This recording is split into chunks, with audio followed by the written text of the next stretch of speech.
What's the motherfucking deal, man? Welcome to the den. I'm glad that you could join me in the internet's squeakiest chair this evening. I'm your host, Ed Honcho, right? And something that you guys got to understand, like,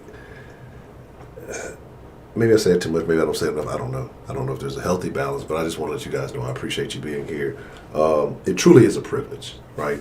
To just to be able to chop it up with people. Like, I mean, you just gotta love the beauty of the world we live in today when you can find the beauty in things. I mean, more people I think are focused on finding the negativity, but the ability just to pop up and connect with people all across the country, all across the world, it's an amazing thing. I mean, in mere seconds. Like, you get mad if it takes, 10, 15 seconds to connect with somebody across the entire fucking world, right? It's a crazy world we live in. We take so much shit for granted. We gotta get back to appreciating the small things. I think you gotta just we know it, we get used to it, it's like it is what it is, you expect it. But I think sometimes you have to take a moment out and just be like, that's an amazing thing.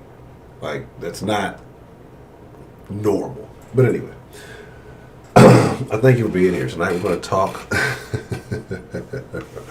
We're talking about Hollyweird, man. I think we're about to become that channel. And you're going to be like, oh, it's one of those. Not necessarily about like conspiracy theories or anything like that. I don't know if it's necessarily the case, but I mean, I know there's a lot of allegations and rumors. I know that there was a talk at a table somewhere in the red today. I'm pretty sure that'll get brought up. I didn't really catch what happened. I just know the word of the day is entanglements. But like I say, just Hollyweird, things that go on in Hollywood that is just different. And should we being depending on what your lifestyle is and what you choose, again, everybody's free to do their own thing. I know there's different personalities in the den, so there are going to be different answers for different folks, but a lot of questionable activities, a lot of questionable stuff happens in Hollywood under the guise of being progressive. Ultimately, I think there's some things in there that have to be discussed, right? Now, there's so many different instances. I don't know. You can pick and choose whatever you want, and it always seems like the entertainment industry, music, movies, whatever, that there's always some really seedy shit going on with it or associated with it. Apparently in video game streaming too, because there was a bunch of I think Smash Brothers players that got into some shit. So there is fucking hate. I'm like the whole time I'm like really trying to avoid looking at the chat, just knowing there's bad stuff in it until I finish my intro log. But yeah, so we're gonna talk about that, and it's Friday again. It's supposed to be debate night, but I don't think anybody really has any beefs. Planning on a couple of things after the stream tonight. Karaoke. If you guys want to slide in the den, do some karaoke. It'd be very interesting. I'll be in the den immediately after the stream. And depending on how long, and if the karaoke takes place, then we'll have some mixer action. I know I've been telling you guys I'm trying to get as much mixer action as we can until Mixer shuts down. So we'll definitely have some mixer action tonight. I finally went to fucking New York in the division. I've been bullshitting all this time. I could have been fucking months ago, but I said fuck it, finally. So I'll probably be playing that again. All that shit. Listen, we have joined us. Let's get into the conversation. Let's talk about some shit, right? K Grace, the Lady Grace. What's the motherfucking deal? How are you this evening, ma'am? I hope all is well. Miss Bell, I hope all is well with you also. The Don of the Discord himself, Mr. Coltrane. How are you this evening, sir? Jared Key, always good to see Mr. Jared Key. Tribal inventor. Not only is he the number one tribal player, he is also the inventor of the sport.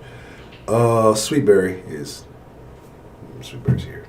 Guard your pistachios. I guess she's back on her pistachio shit. So guard your pistachios. That is definitely a warning, a fair warning if you don't know.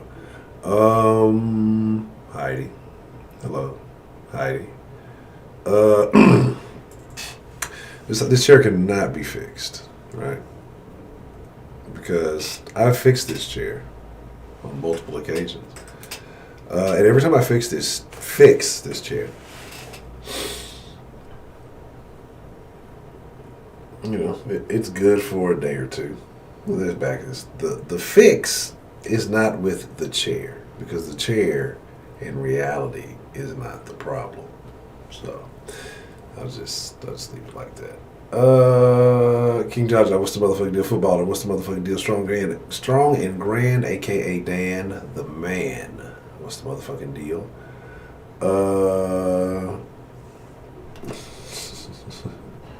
German engineering. Never mind.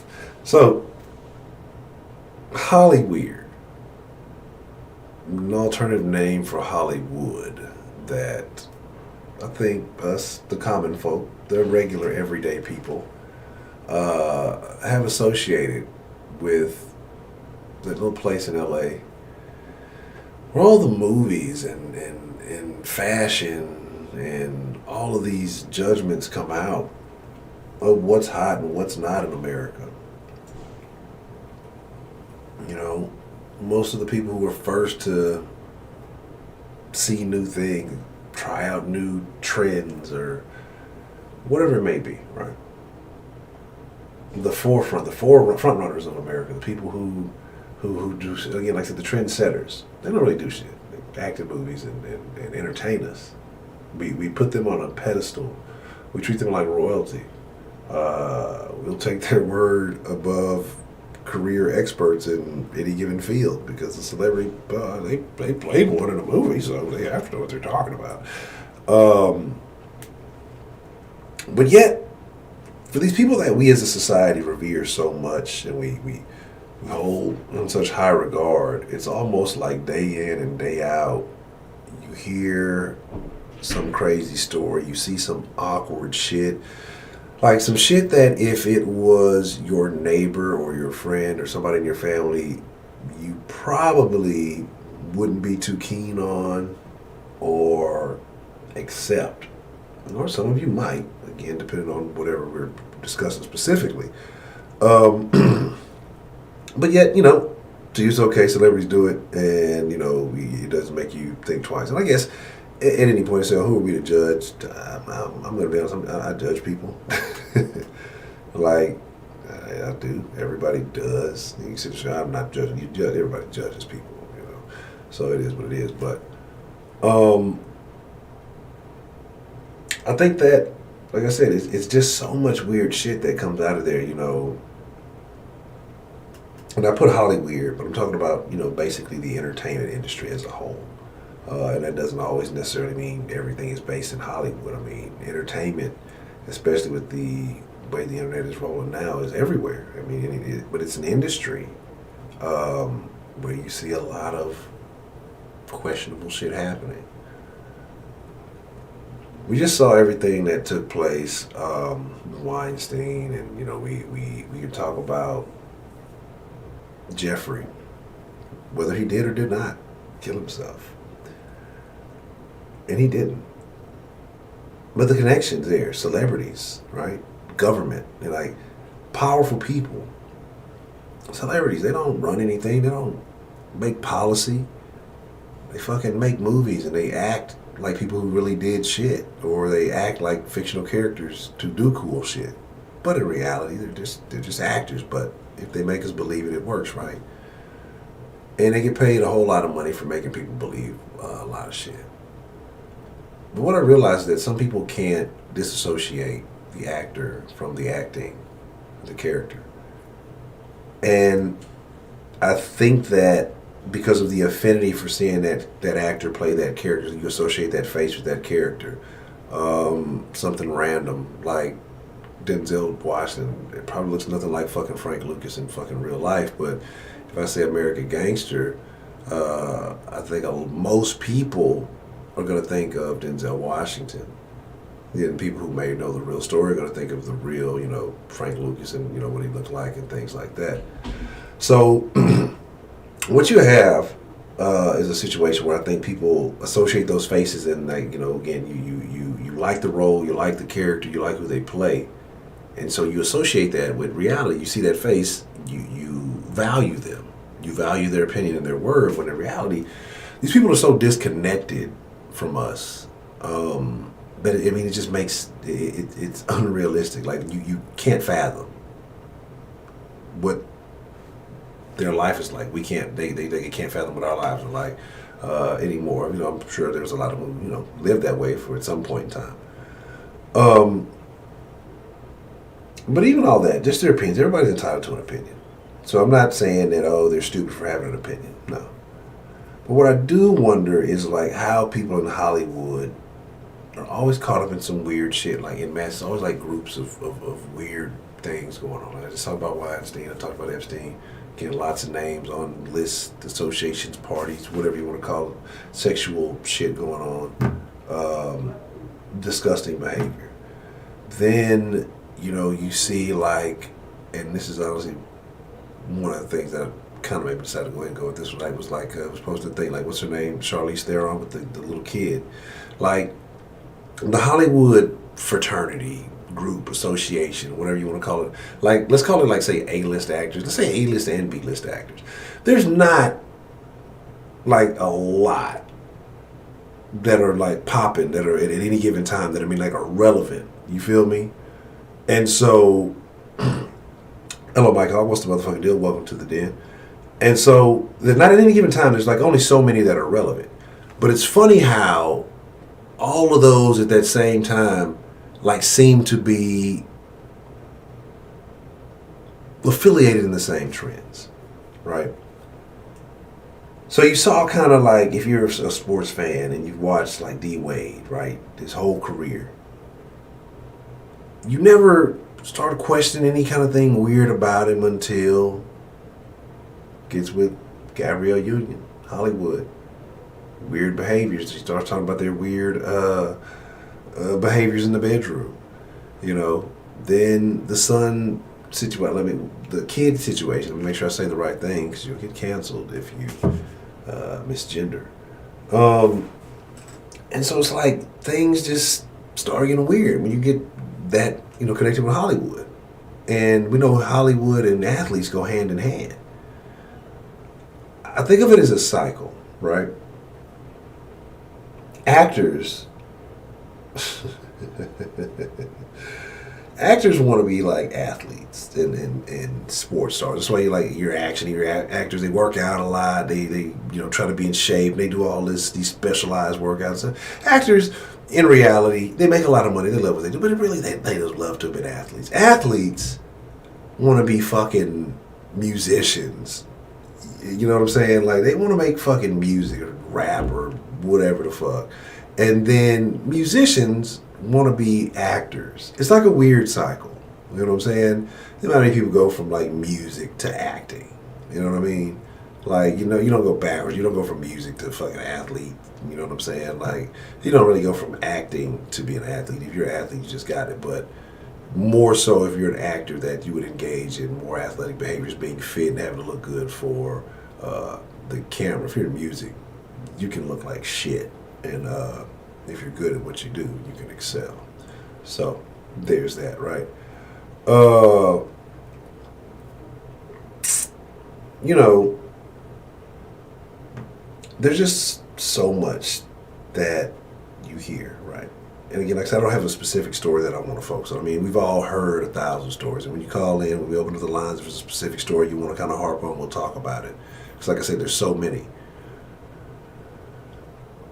But for a lot of these perverse behaviors to be so prevalent in these communities, in these environments, in these industries, but this is where you get your entertainment from. Like 100% of your entertainment is coming from, not 100%, like 90, maybe 80, I don't know. Because I'm not Hollywood, I guess that would be considered entertainment. But depending on how much you watch, a lot of your entertainment is coming from these industries. The music, the visuals on TV, whatever it is. And you know, a lot of times they have narratives that I don't think a lot of people may agree with. Some people, you know, they're with everything. Anything that's happening, let's do it. A lot of people may be slow to adopting new ideas. You know, hey, well, let's kind of think about this first. But yet, like I say, there's this uniform mentality in this industry. Like, I can't think of any other industry. Well, yeah, I can. It seems like tech is that way right now. But we can talk about why that is, too. Let's just say I don't think there's too many industries where the mentality on certain things to be successful in that industry is so uniform, like across that industry, and you wonder why. You know, there's some secret agendas there, but actually be shot and killed in real. I saw some shit, right? Let me tell y'all. Like I don't really give a fuck about actors. Like I know like 3 of them, right? But I saw a thing, like I guess Tom Cruise does like most to all of his own stunts. And I guess there was like a scene in one of those Mission Impossible movies where he was fucking hanging on a fucking jet. And like he really did those things, like he really did those scenes. It wasn't no fucking CGI or no shit. It was like him really fucking hanging on a fucking plane. That bitch was flying like way up in the air. They said like bitch got up to like 5,000 feet at times. It sounds crazy. I don't know how that works. Seems like it'd be kind of hard to breathe. But if he fucking did that shit, he's a fucking animal. Jackie Chan used to be the man too, though, right? And I'm talking all this shit about actors and all this shit. And I'm talking about how cool some of the shit they do is, right? It's different. We gotta talk about the actor when he's at work doing his job, being an actor. That's cool. No problem with that. But the human being, the actual member of society, the actor, those people suck. You feel me? Those people are terrible people, bad people. There was something else I wanted to discuss.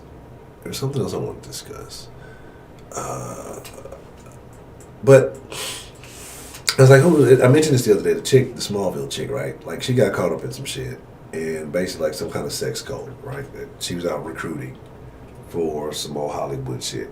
You know, you hear about all this back alley, well, maybe I guess back alley shit, backhanded shit to get on to, you know, make movies, do all this shit. Like again, like I say, it's the people in power who are perverse, but at the same time, like the people in power wouldn't be doing this unless they knew that, you know, people were willing to do it. So there's also people who are just more than willing to give themselves up to, you know, get a role, to do that. They feel like it's going to change their lives, and then it doesn't go the way they want, then they look crazy as shit. Because what other industries other than entertainment do you get that? You know, where you just get on. Nobody's fucking. I don't know, nobody's throwing themselves at fucking pool cleaner. Well, I'm not. Somebody's wife is fucking a pool cleaner. I don't know. I don't have a good example for that, right? It just that's what it is. Yeah, shout out to Dan the man with the plan, and that's what I mean. You know what I mean? So it's like it's weird, right? It's really weird what's going on. And again, you hear people go crazy. You hear like, how is it that so many people in Hollywood, right, or you would think these are smart people with money, they have advisors and all of this stuff, but yet somehow there's this common belief that Scientology is like this weird thing, right? I don't know if it's in other places I haven't really seen, or maybe it is. Maybe I'm just not looking. I don't give a shit. But it's really prevalent in Hollywood, right? And for some reason, a lot of actors, again, there's only so many A-list actors. There's only like so many, we're talking about over decades, right? And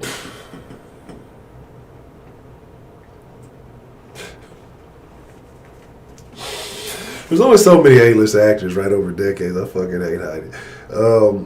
And so, but yet, to all be interconnected in so many different weird ways, like, I get it. You go, you act, and then you're just all over the place. It's not like you go to the same building every day with the same people over, 10, 20, 30 years, building relationships and shit like that, working for one company. You're an actor, you're like under contract, you do shit. So for all of these people to somehow just be of the same ilk, if you will, like mentally, it's very strange. But like, you ask your common person about Scientology, I think they have a negative view of it, or they think it's some crazy kooky shit. But you look at how many of these celebrities, again, fucking in this religion that some say is a cult. You saw the chick who was from King of Queens, I think. She had a documentary about it. I'd watched it a while back. I think it was her who was the one. Shedding light on it and how they handle it. You know, Tom Cruise was he's a Scientologist, I think. I think the Katie Holmes chick, I think, you know, she's no longer, they're like, and they like the mob with their shit. So it's some other shit going on with that. That's some shit I've never known a religion to do. But your average person would say that's some weird shit, but yet your average fucking actor is a fucking Scientologist. Like so many of them. Why? Like what is going on that is making people of this mentality, right? So there's that. We'll get into it. Like I said, we take calls. If you got some specifics you want to mention and get into, we'll get into that. Like there's something like I feel like there's a secondary side ass story that I'm supposed to mention, and I can't think about. I can't think of what the fuck it is. I'm gonna do something here. I know what I'm gonna do, but.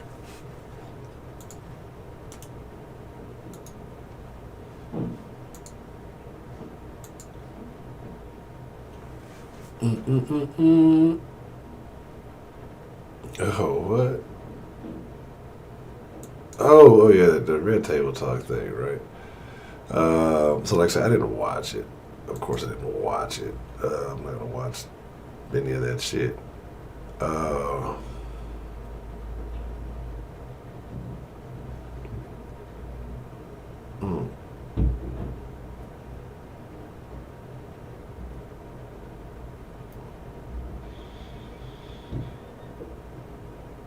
Okay, so I just came across some. I don't even know what's going on here. I don't even know why I care about any of this, but here we are.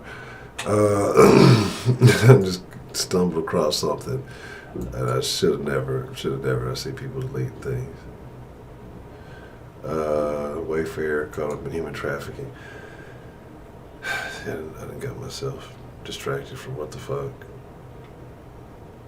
And yeah, we're going to talk about Kanye being president a little bit more too. I'm telling him I'd vote for Kanye.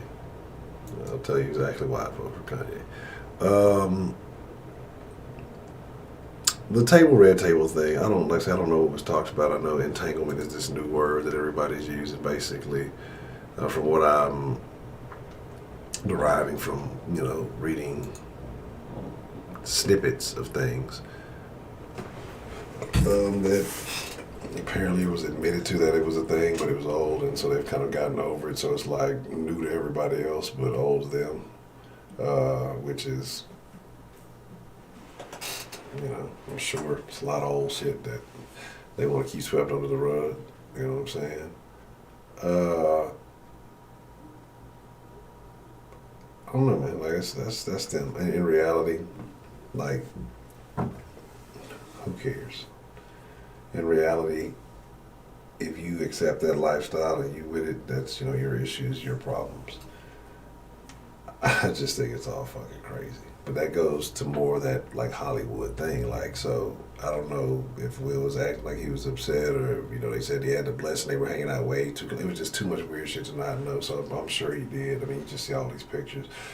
I don't know. I'd have to, like, watch it to kind of use my own opinion of kind of reading their body language and getting my own thoughts from it. I'm not that interested in it to watch a Red Table Talk.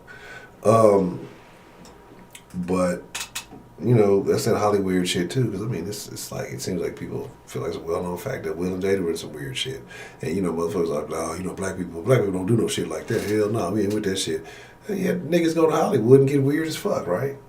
They get in the entertainment industry and start doing weird shit, right? So, it just is what it is. I think the industry does something to people. Okay.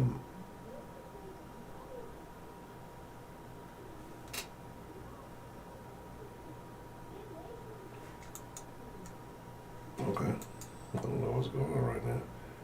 But, yeah.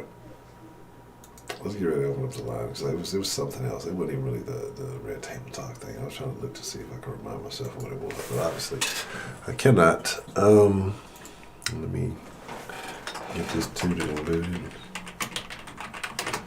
But like I say, while we get a line open again, we will have we'll get in Discord afterwards. If you guys want to have some karaoke action, we will definitely do that.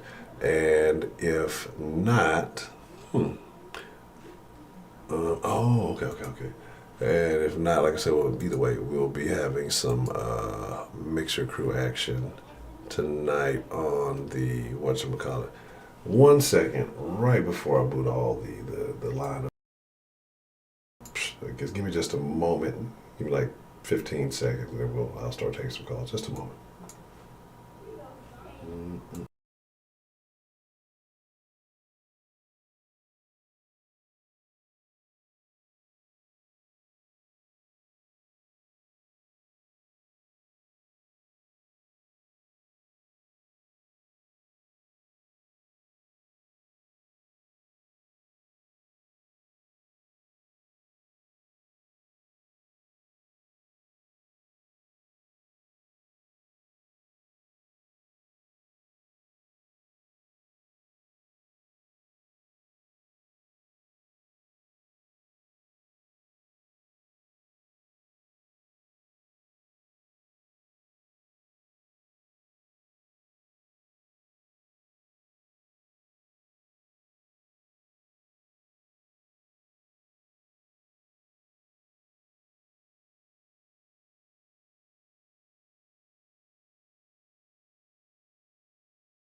All right, I apologize for that.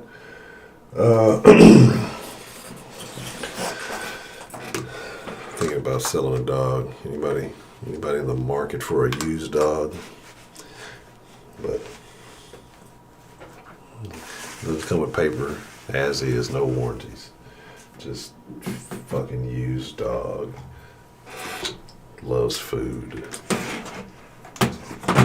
All right, so let's boot the line up. Let's take some calls. I want to know how y'all feel, man. Like I say, it again, it's Friday. We will, it's always open. It's always open for some free range conversation if you got something on your mind. So, you know how that works. Got a question. Does it seem, and I guess it would be harder to tell on your end, maybe. I don't know. I guess I have to interact with the chat a little bit more for it to be able to tell. I'm trying to see if it seems like it's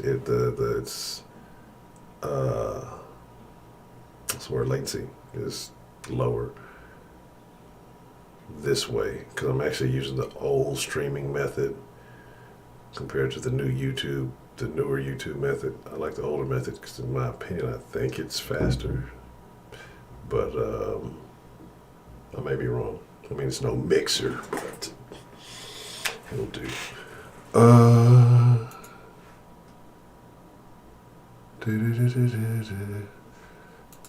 What is this?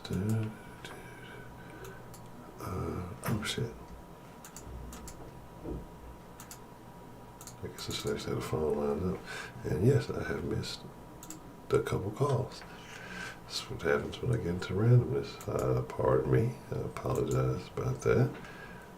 Oh, let me pull this up. That way I can see it.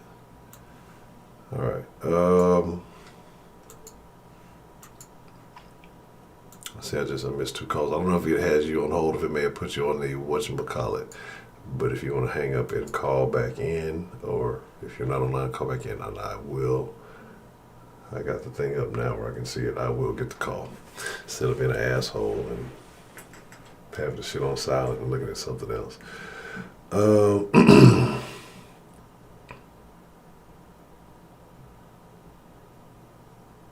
Getting kidnapped in the Discord.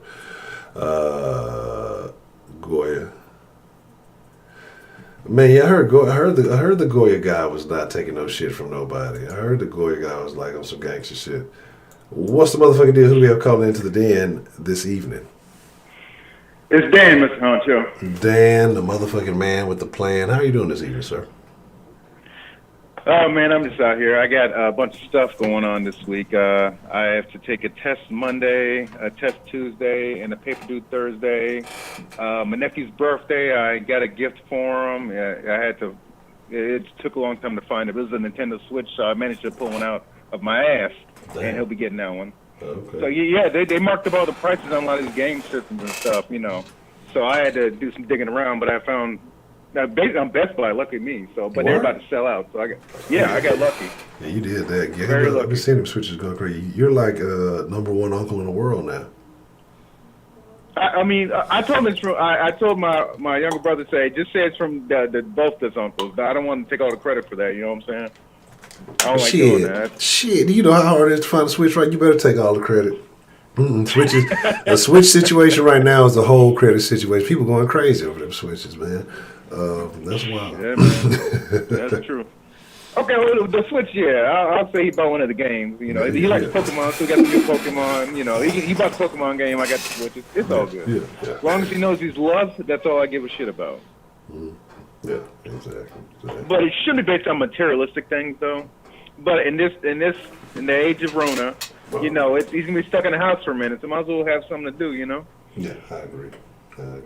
Yes, you know, the game is a game, bro. But that's just my life, you know. And I might be moving soon, so hope that works out. I have this interview Sunday with the gentleman over Zoom just to make sure, you know, the whatever, you know, make sure I'm not a terrorist or whatever they are. I don't know. Yeah. Well, we'll see. It'll go well. It'll go well. I don't think you'll have any issues with that, man. That'll be smooth. No, I feel you, man. I'll put on a polo for this interview and just make it work, you know. Yeah. Yes, a Zoom interview. Yes, thank you, Heidi. But on the subject of Hollywood and the fuckery that emerges from it, where do you start? I mean, and it goes back to something that I remember when Jeffrey Epstein, when the world first got news of his untimely suicide. I remember I was mentioning blind items. That was like a few months ago. Yeah, when Jeffrey Austin stuff. That was a few months ago. And they mentioned a blind items. And what a blind item is basically some high-profile person, usually a celebrity, sometimes politicians. People can't necessarily write their actual name in it until it gets revealed to the public, but they can write a general description of a person. This person, this B-list 80s actor, or this former child star was caught here doing drugs. They're high as hell, da-da-da-da-da. But, you know, in this Hollywood party and the hills and all that dumb shit. So blind items, man, they reveal a lot about some of these people.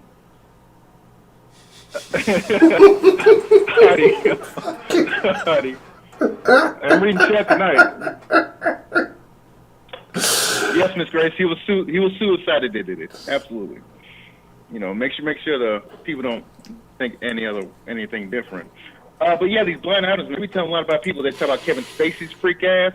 His molesting ass. Dan, turn your Zoom cam off hashtag they don't need to know. Anyone. I mean, what's the other dude? Charlie Sheen, his freak ass. Jesus. And I was talking to Jason in the chat earlier, and I was mentioning child stars. A lot of these child stars get fucked over, like immensely, like literally fucked over. There's a documentary called I think it's called A Hidden Secret or a Quiet Secret. It was about this guy, these group of guys who are molesting kids. They had this is back in the late 90s. Bryan Singer was involved in this, so that tells you all you need to know. They started this website, they're making these movies, and it was actually supposed to be like the first version like YouTube. But what these kids were doing, they were acting in this thing, but they're being molested by these guys. They had like a bunch of young boys. I'm talking about 13-year-old boys, man, and they were molesting these kids and shit. And Bryan Singer was at the party. Kevin Spacey was probably at some of those parties, and it's deep how serious that goes. It's really serious. I'm kind of scared about that kind of shit. I know, like, if my niece and nephew said they wanted to be in Hollywood, I would rather tell them to go join the military. Honestly. You know, I agree, man. It is wild because you see the majority of these kid actors, these child stars.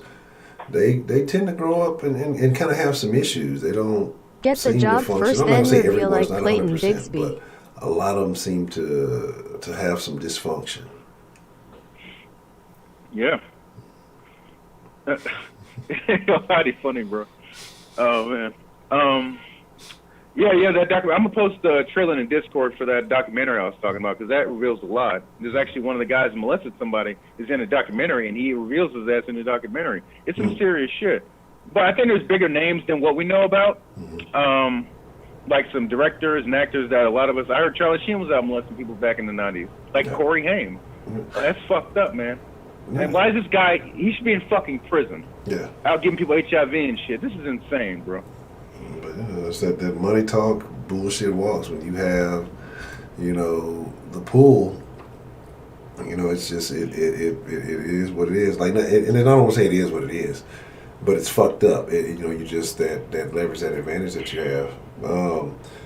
But I agree. Like you said, Charles Sheen, all these people with these weird things. I hadn't heard about that. But why do you think this is a thing? Like, why do you think that? In these industries that you keep hearing this kind of common theme of these like perverts, some of them a lot of pedophiles or whatever else it may be. Like, why is this such a thing? In your opinion? Well, I don't necessarily think it's because that's the way you have to get in Hollywood is to, be a sex slave for the Illuminati or anything like that. But I do think there are a lot of high-profile players like David Geffen and some other producers, probably some directors, that have some real sexual degeneracies. And to get into that power play, you have to, toe the line. Even that line's a dick. I mean, I don't know. Or vagina. I'm sure there's a lot of women who are abused by other women in there, but usually it's some dirty-ass old man taking advantage of young women or young boys. Yeah. Oh, yeah, that island, Epstein Island. Yeah. Oh, God, I hope. Well, first off, I hope she don't die. Ghislaine Maxwell, whatever your fucking name is. Yeah, that island's going to say a lot of stuff, man. Yeah, I want to see the flight log. I want to see all that. But what happened to Epstein? So everyone's expecting her to be dead at this point. That's what we're expecting. Has there been any pictures of her? Like, have there been any arrest photos or anything like that? Or is it just she's been arrested and, that's all you hear? Well, I assume the FBI or whoever is detaining her is keeping her under tight wraps. But I don't know, man. I don't know. But yeah, that's. I mean, hell, Prince Andrew. I mean, like I give a fuck about a prince, but fucking part of the royal family of the United Kingdom is tied into this shit. So I'm sure the Queen loves seeing that. Something's gonna happen to her. I mean, I don't know. We'll see. It's a whole wild thing. Like, I think get to a point where I don't know. I don't think I want to know some of the involvement of some of the people. And the thing is, you'd really never know. You would only know that these people were there and they may have done some. Like, you'll never know the full involvement of any of these people and their actions. In dealing with him or anybody else like that. And I'm pretty sure, Epstein probably wasn't the only one. I'm pretty sure they know multiple people like that. So, it is a fucking disgusting thing. Yeah. Shoot. But, I mean, honestly, when it comes to, like, some of the perverted shit I've heard about, like, there's a young girl, what was the movie, Poltergeist? Heather Donahue, I believe. She's like little white girl said, "They're here." Yeah. She had a mysterious death, and maybe I jumped to the conspiracy hole, but apparently she might have been sexually assaulted by somebody, and that led to her death. And I don't know. I mean, it's just shit like that, and I don't know. It's because these are children. Yeah. Like these are children. Yeah. I don't understand. It's like it's perverse on so many levels. With when you're talking about children, because again, like I say, their minds are underdeveloped, their bodies are underdeveloped. They don't know anything. They're innocent. Like they're pure. Like again, like I say, don't know anything about the world. They look to adults for guidance, leadership, advice. Things of that nature, help. And these people prey and take advantage.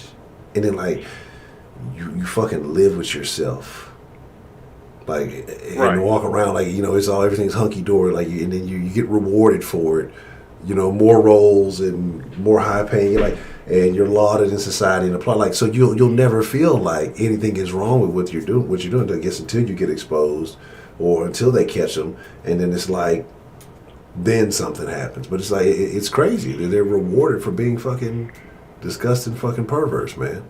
You know what I'm saying? Yeah, man. But you know who gives them the power? We do. Yes.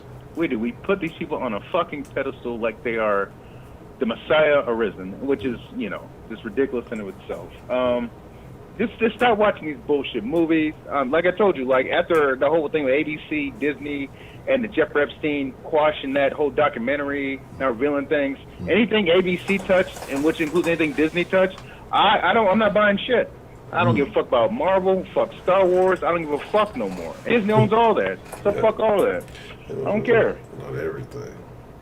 There's a lot of independent, like media, video games, comic books, TV shows on YouTube or other websites. You don't have to support YouTube all the time either, because YouTube's on some bullshit too. Yes. Absolutely. They'll quiet certain people down real quick. I don't know, man. It's just we give them too much power, bro. And one thing, before I get off, I just want to mention this one thing. These people are so hypocritical. Like when the BLM protesters came up to the Hollywood Hills area, Beverly Hills, the cops got called real quick. You BLM protesters, go protest, in Englewood or the regular white people. We're the good white people. We're the people who bail out Antifa members, And then when they did that whole Imagine little thing, all the celebrities were singing Imagine. You had Gal Gadot and Will Ferrell and Ellen, and they're talking about imagine no possessions and shit like that. You're in your mansions. You're telling us who lost our jobs to imagine no possessions and all this other stupid shit. Correct. What the fuck are you talking Speaking about? Ed Honcho, the main Sancho shirts on sale now. Honcho's shirtless members only premiere coming soon. Star struck smiling, face, eyes, tears. They're extremely disconnected, and that's what I'm saying. Like, but for some reason, we want to relate. Like it's funny, and I appreciate the love, Miss Just Sarah. Thank you so much. But for some reason, like it's funny because, like I said, I'll be certain places, and they're like, you got this whole eat the rich mentality of certain people in America, eat the rich. Well, if we're gonna read the room, which is the new saying for some reason, it's fucking stupid. If we're gonna read the room, people, then if you live in America, you're the rich. Like. That's what it is. Like, you may not be the richest in America, but if we're gonna read the room, which is the entire place, you're the rich. Like, you are. So, in comparison, you may not like it because you're not taking advantage of those opportunities. But in comparison to the rest of the world here in this country, you're the fucking rich. So it just is what it is. And again, like I say, people are all ass backwards, but these same eat the rich people will sit there and believe that, celebrities have their best interest in mind. They'll get mad at you for, following or getting advice from, people who are professionals in certain fields or whatever, who've become wealthy from doing that. But you talk about a celebrity or somebody who's been on TV or was on their favorite TV show, they think these people are their friends. The motherfuckers don't know you. Those are the rich too. But they don't, you don't get that. Like, these people are so disconnected from you. They're talking about what's in their best interest, what they perceive. Their lives are not like yours. But for some reason, people can't comprehend that shit. And they think, whatever. But these motherfuckers are disgusting. And you got money like that, it's easy to clean up that, trail that they leave behind. Yeah. Yeah, clean it up like, dumping bodies in the desert and shit. I'm sure that's happened. Jesus Christ. And I'm about to head out. So, like I tell everyone, just look at some of these blind items, some of these websites. There's I forgot his name. He's called something lawyer. He makes a lot of blind items. And apparently he's been in Hollywood for a minute, and he reveals a lot of stuff. And, he has to keep his identity quiet because if they found out who he was, he'd probably get killed. He was talking about Epstein before this shit happened. It's crazy, man. The rabbit hole goes deep. But there's only so far I'm willing to go because then I'll just be extremely paranoid. And I'm trying to stay sane so I can focus on school and my family, Yeah, I don't blame you, man, because I'm sure it is. Like I said, it's shit that we'll never know. Even if a lot of us be like, it's just going to be things that you'll just never know, right? And I'm sure we probably don't want to know because I can only imagine how disgusting a lot of it is. Yeah, man. So don't put these motherfuckers on a pedestal. They ain't any better than you. They just got more money, man. Correct. That's it. Just do your own thing, bro. And on that note, I'm going to head out because it is officially 15 minutes on this call. So I hope you have a good night, Honcho. All right, Mr. Dan. Shout out to Miss Grace. Oh, absolutely. Shout out to Miss Grace, Heidi. Always talking shit. Y'all be safe, man. Miss Sarah, y'all have a good night, okay? No, you too, Dan, man. I appreciate you calling in and getting the party started this evening, sir. Thanks, bro. All right. Shout out to Dan. I mean, yeah, I can only imagine how deep the rabbit hole goes too, because I mean, you got so much money, so much shit that gets covered up. It's sickening. What's the motherfucking deal? Who do we have calling in to the den this evening? Hey, it's Belle. I think me and Dan were the one that were racing tonight. No, man. Yeah, I was. I clicked back over on the thing after I was looking at the. I'm not gonna lie. I was looking on Twitter at something that disgusted me, and then I was like, oh well, I guess I need to look at the phone to see when people are calling if I don't have any sound on it. I missed a couple. But what's on your mind this evening, Miss Bell? Yeah, you definitely labeled it right. Hollyweird is completely accurate. As far as Will and Jada go, I don't want to comment for the fact that I didn't see her coming to PR moment. But the fact is that from my personal experience, is that if everything was right as rain, it wouldn't have even been an issue. So there were obviously problems with both parties because one generally won't stray unless there's problems on both sides about that. And I have to say, I find that it seems to me as though there's a large, how do I say this? Overly abundant amount of Scientology in the entertainment industry. I wouldn't say it's probably any more, but it just seems as though they get a lot more media than other religious affiliations. But yeah, Hollywood's been weird for years. And that's the sad thing, is because in some homes it sets the standard. Correct.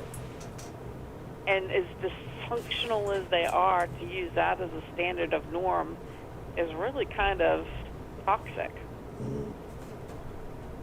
I agree. And the thing is, I think all of us, no matter how much TV we may or may not have watched, growing up, there was some family or something, some representation on television that you connected with, and you kind of had some, well, is this how it's supposed to be, or is that how it's supposed to be? Like it helped frame an idea of life in your mind. I mean, there's so many different shows. Some people grew up on Fresh Prince, or older people in Sanford Son, or some people watch Friends, or All in the Family, or whatever it is. And there's so many different representations of human beings living their lives, depending, especially whatever the situation may be, and people emulate that.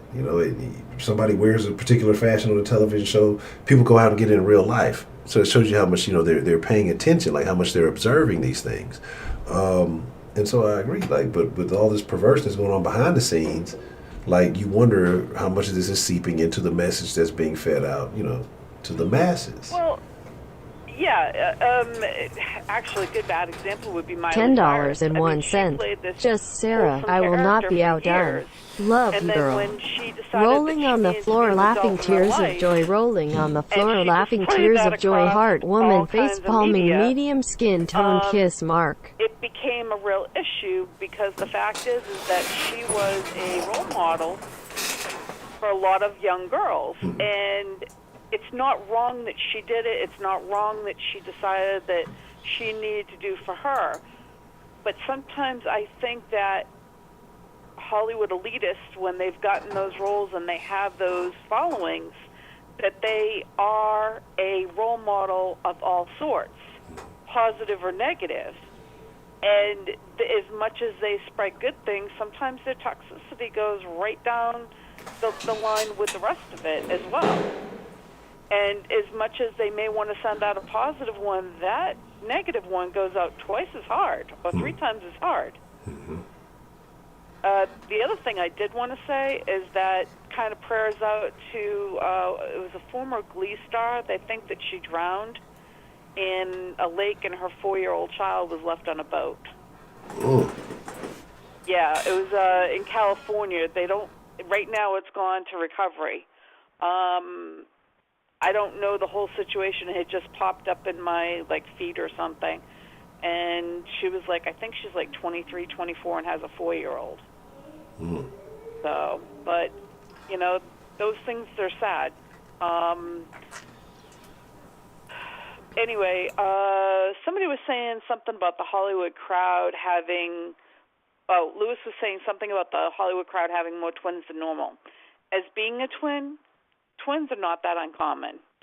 However, from what I gather, the particular celebrities he was talking about, I believe that most of them had fertility assistance in order to obtain having children. And sometimes when you do that, it causes multiple births. And so when you have money to be able to help out with those kind of things, it is what it is. The one thing that I struggle with is some, not all, but some of the Hollyweird being out of touch with what reality is day to day. I'm not saying all of it is, but there's a certain percentage that are just completely out of touch with what a gallon of gas is, or a loaf of bread, or a gallon of milk. And when you don't understand what it's like day to day, then there's definitely a gap of help me here, like a gap between the haves and the have-nots. And yeah, you may have a voice, but it doesn't always. It's not always able to, seem that difference.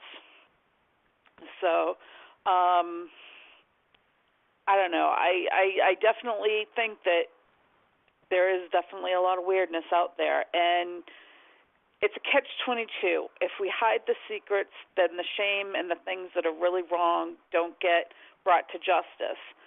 But by putting it out there, it's just so raw for everybody that what's the balance of the people that needing help get it and those that don't need to be re-traumatized by bad things happening. It's kind of messed up like that.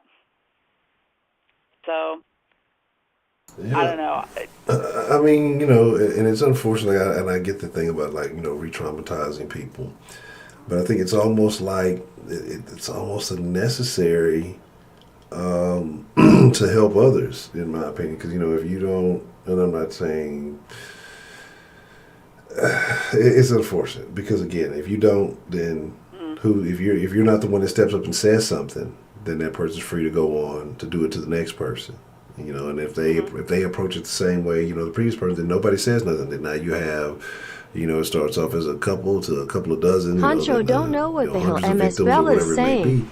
And then it could be a bad situation. So I think it can be a real fucked up thing to go through it and have to go through it again. But I think if progress is to be made, and for the sake of others, you kind of got to go with those things. You got to speak up. You got to say something. Yeah.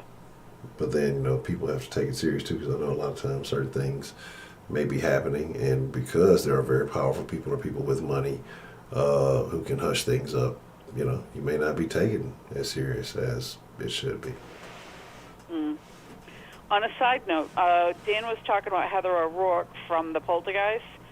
She actually had kidney disease, and that's why she passed away. However, there was I guess they called it a curse on the whole set, because the father is the only one that's alive from that whole crew. At this point, Craig T. Nelson, I think, he's the only one that's left out of all the main characters. They've all since passed except him. That's wild. So I think, yeah, it is. There was I think there was 14 people, and that wasn't even including sound people and stage people. But yeah, it was a real mess. It used to be when I was small, that was I guess I wouldn't say my favorite movie, but it used to be a scary movie to me. A little fucking white thing used to fuck me up. I was like, what the fuck? And then they would just slide across the fucking floor. It was only 2 movies when I was growing up that were ever like had an impact on me. But Poltergeist, when I was really young, fucked me up a little bit. But yeah.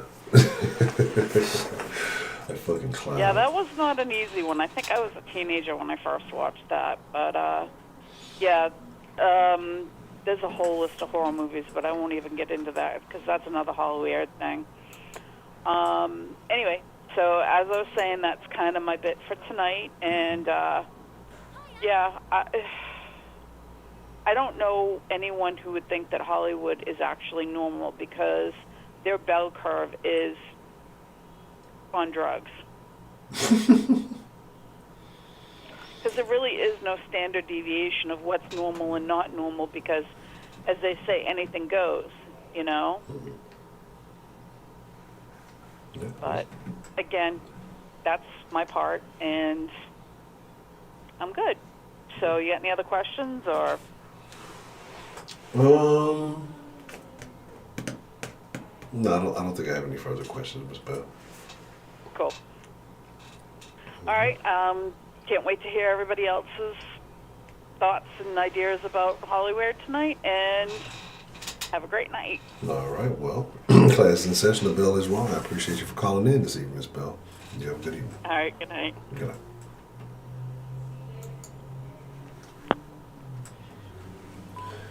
Poltergeist was a crazy movie. It was a wild movie.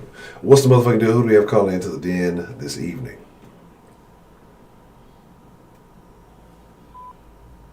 Okay. What's the motherfucking deal? Who do we have calling into the den this evening? Hello, my friend. How are you? I'm doing well. How about yourself? I'm good, man. Let me make sure you can hear me all right. Am I coming on all right? Yeah, you sound good. Sound good. Who do we have on the line with us this evening? I got you, man. I just wanted to come in with some quick input from my perspective, all right? Mm-hmm. And basically, you know, Hollywood. Why wouldn't you know, the most disgusting things happen in Hollywood, right? I mean, it's like the perfect breeding ground for the worst of, you know, the worst of man to take foot, right? Mm-hmm. But I do want to make a correlation here, right? Okay. So if you look up the phrase cult of personality, right? Mm-hmm. We've heard that, cult of personality.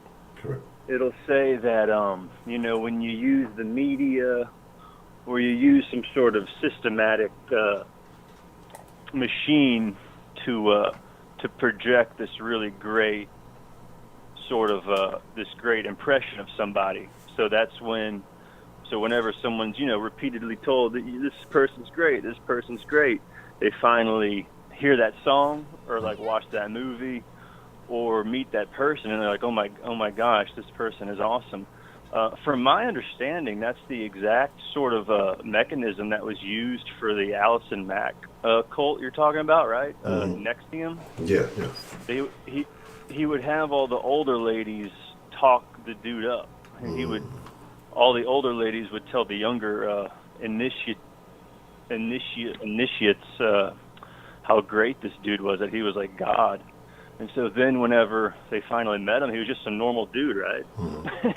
But they were like, man, this guy is incredible.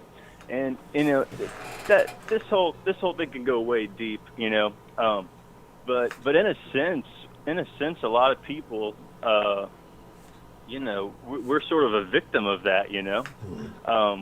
We're told these actors are great. We're told Hollywood is this intoxicating place you want to be, Los Angeles. And so kind of a weird way, we've all sort of been indoctrinated into that sort of cult or system. I don't know.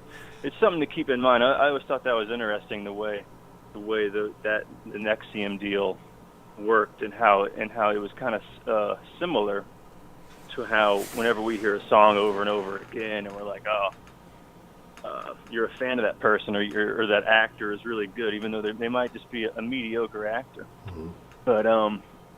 But I think what you're doing is really important, you know, and just it's just going to take some time for people to break away from the sort of the mass media into the smaller, more specific choices. But I really like what you're doing. I really hope you keep it up, and I'll support you, man. Thank you very much. I appreciate you calling in. You have a good evening. Bye, man. All right. Wow. Man, that really puts some stuff in perspective for me. We're going to come back to that. I took a couple of notes. There's a couple of things I want to talk about. What's the motherfucking deal? Who do we have calling into the den this evening? Hey, Honcho, it's Lobo. Lobo, what's the motherfucking deal, man? How you doing? How's everything going, Mr. Lobo? Pretty good, man. I haven't called in a while. Been working a lot lately, but finally got a chance to catch a show, man. Talking about what's going on in Hollyweird. Sorry. So what are your thoughts? How do you feel about, it's because it's been so much. Like I said, it's hard to just pinpoint one thing. I'm sure that there's been things that stand out, but what do you feel about Hollywood and just kind of the culture that's associated with it? Well, Hollywood, since, like you can go all the way back, to the McCarthy years, it was always a weird place. Now, instead of it being full of, conservatives hunting out, where the communists are, now it's the reverse. It's the communists hunting out the conservatives, and everybody has to, go, shh, no, don't admit it. You gotta be part of the crowd. Otherwise, they'll cancel you. I didn't really believe in the cancel culture thing until about this year. I said, okay, I guess I really can't deny it no more. I was always writing, that, they never want to talk about the Texans, the Cowboys, or any other Texas team, being that, Texas is mostly a red state. Most of the time I was BSing, but now I'm kind of like, okay, there may actually have been some truth to that. Now, I don't know, we can't prove it, but it's just become not just cultish, but damn near creepy. That did you see that black and white video of all those white ass people saying, "We take responsibility"? Did you see that black and white video? Yeah, it was on Joe Rogan's podcast, and Joe Rogan is no right winger, but even he is laughing his ass off at people and go, "What the hell are you taking responsibility for? What do you take responsibility for? You have no responsibility. You're a millionaire." You're saying you're taking responsibility for white privilege this and police brutality that, and you have nothing to do with that in your gated community. Correct. If what you really want is attention. And it's been shown that most people in Hollywood, if you talk to like people who just visit Hollywood, most of them are damn near sociopathic. What can you do for me mentality? And, go ahead. No, and I agree. Because it's kind of a mentality of, how can I kind of monkey branch off this person or that person and, get my career to the next level? Or what can I do to, get more recognition, more attention? What can I do for my brand? Or, it's not even about the real human interaction. It's just about, what can this person, how can they help me get to this next level? Yeah. And, and I sent a message out there about Kaepernick, and if you don't like what I'm about to say about Kaepernick, well, you can go eat a blueberry waffle for all I care. But and I don't mean you, Honcho, I mean in general. But Kaepernick has proven capitalism works. Everyone loves capitalism. Oh yeah. He's Mr. Marxist over here, and yet he just got paid millions and millions of dollars by Nike, who has sweatshops in the communist China, and B, you just got offered a brand new Disney deal, all for being on. See, I said it does prove that being on your knees, you can make a lot of money being on your knees than being on your feet. And I said, yeah, you can say that he's protesting this, protesting that. No, bullshit. I was willing to give him the benefit of the doubt. Bullshit. first you say it wasn't about the flag. Oh, then on 4th of July, you're preaching white supremacists this, white people this, racist oppression that. I'm like, where were you with this shit? Where were you with this shit 10 years ago? Nobody believed that. You're the most white privileged dude in the NFL. You were adopted by a bunch of white people and raised in a white neighborhood. Nobody gives a shit what you're saying, dog. It's like, you know, and anybody who's dumb enough to be fooled by your victim mentality glorification, they're just as dumb as you are. And it's just, you know, I did not realize how much money there was. If you can have a good enough story, Hollywood will pay for almost anything. You know, they will pay you millions and millions of dollars to tell bullshit stories.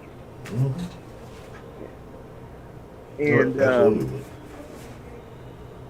what was that? I said, oh yeah, they absolutely will. They absolutely will. And that's what I seemed like. What? And I saw that. I'm like, and my thing's like, what the fuck story does he have to tell? Like, what is his story? And that's what I'm trying to figure out. And you know, and I've told people like, okay, let's not kid ourselves. Kaepernick was throwing interception after interception after interception before they finally sat him down so they can put Blaine Gabber's cake ass in there. And, you know, and then you sucked again when they put you back on the field. So I'm just like, this, and it's just so funny how this whole thing started. You know, you start, and then all of a sudden it just starts building and building. He could be playing quarterback right now if he really wanted. I do not have any doubt of. Nobody can convince me otherwise. He was given plenty of opportunities. I think that he was just milking it, and I mean, I kind of got it, and I gotta kind of commend him for it. You know, you've gotten all these Hollywood deals after you playing victim, even though you've never had real oppression in your entire life. You can say, "Oh, you're just a voice." Well, what voice are you for? I mean, I've experienced real oppression. You know, as a Hispanic man, I'm not bitching to Disney about it, because in fact nobody would even give a damn, and neither do I, honestly. It's just that you know, and then you have. I'm pretty sure everybody has seen that video called Imagine, you know, with all these celebs singing and smiling like they're almost trying to hypnotize you through the camera. Yeah, I heard about it. I didn't watch it. I'm like, I just, you know, I don't, you know, they're so fucking. You know, as much as I love Gal Gadot, I think she's one of the most beautiful women to ever walk the face of the earth. Don't get me wrong. Yes, I love Jewish and Israeli women, but it's, you know, she's smiling into the camera. Imagine there's no heaven. And then these god-awful singers are just singing away pretty much the Communist Manifesto. Imagine there is no private property. While you're stuck in there in your gated mansions with your private security.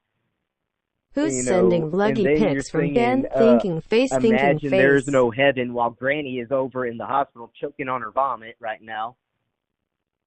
And then you're saying, you know, imagine there was no need for money and really, while you've got your millions sitting in the bank account, when you could be shelling it out to everyone that's on the street homeless, and there's plenty homeless in California, so I've been told. And the biggest reason why I can't take a lot of these celebrities seriously, you know, is, you know, you get paid a lot of money. I said, but at the end of the day, you're a clown. You're a jester. You get paid millions and millions of dollars from our money for playing make-believe for a living. That's it. You know, I mean, I love Star Wars. I love DC Comics. No, I do not like Marvel.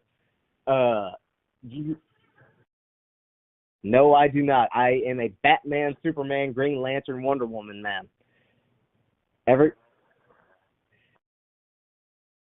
Yeah. Yeah. And also, Honcho, tomorrow night is fight night. You need to have made a UFC soft sports like you said you were gonna do.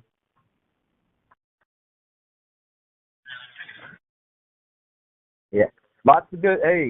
Last thing I'll say about the UFC subject is, man, you got Usman against Masvidal. I mean, you've got a lot of good fights on that card is stacked. Even though, I mean, there's going to be no crowd, unfortunately.